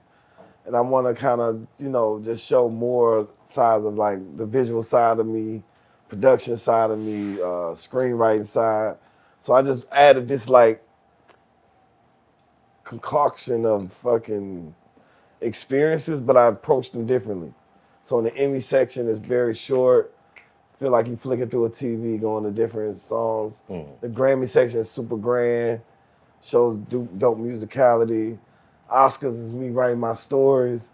And then Tony's like my monologue, spoken word, like almost like on some freestyle type vibes too. So I think putting that all those 4 things together, that's what my album is. But it's just stories of my life, but made into like an emotion picture. That's what I like to call them. How important do you think it is for people to know your personal life to help you move your music? I mean, I think I never really told or spoke on my personal life. It's so funny that you say that because I was eating pho. I eat pho. Well, pho people know that's that. And one of my OGs walked in and was like, "Saw that's you? Boy, I'm so good. It's so good to see you." Like, woo, woo, woo. So, you know, I got my friends at the table, you know. I be telling them little stories like, and he's like, "Man, this nigga right here, you such a real nigga because you could talk about all that shit and you don't say shit. Like, I ain't heard you speak on," I be like, but he was a little drunk, but he was just excited, like, how you was able to do that and didn't tell on us? That's what he said. Right, Yeah, he was like, how right. you was able to get that out and didn't tell on us is incredible. Right. I like, appreciate OG, but that's just me, like, but now I'm about to get into it with like far as visuals, far as movies. That's where I'm at now, to be able to tell those stories, like, okay, so you're gonna hear more of them stories on Mr. EGOT. You know what I mean? You're gonna really be able to hear like, oh, some of the stories I was telling you, but more in depth. For sure. Dope. Cyhi The Prynce, y'all. For sure. The greatest feeling in the world was holding my own gun. I'm hypertensive, but all my decisions been wholesome. My independence had me flipping on siblings I stole from. Said I'm just big and loud. Well, £0.5 is my silent treatment. I punched out plugs I could've stopped from eating. Stash of the product. Shy nigga got a gun in the mask in the grass. It's a popper. I was Robin Hood with the stock. Don't get shot up. Now I'm watching Robin Hood and my stocks. They just shot up.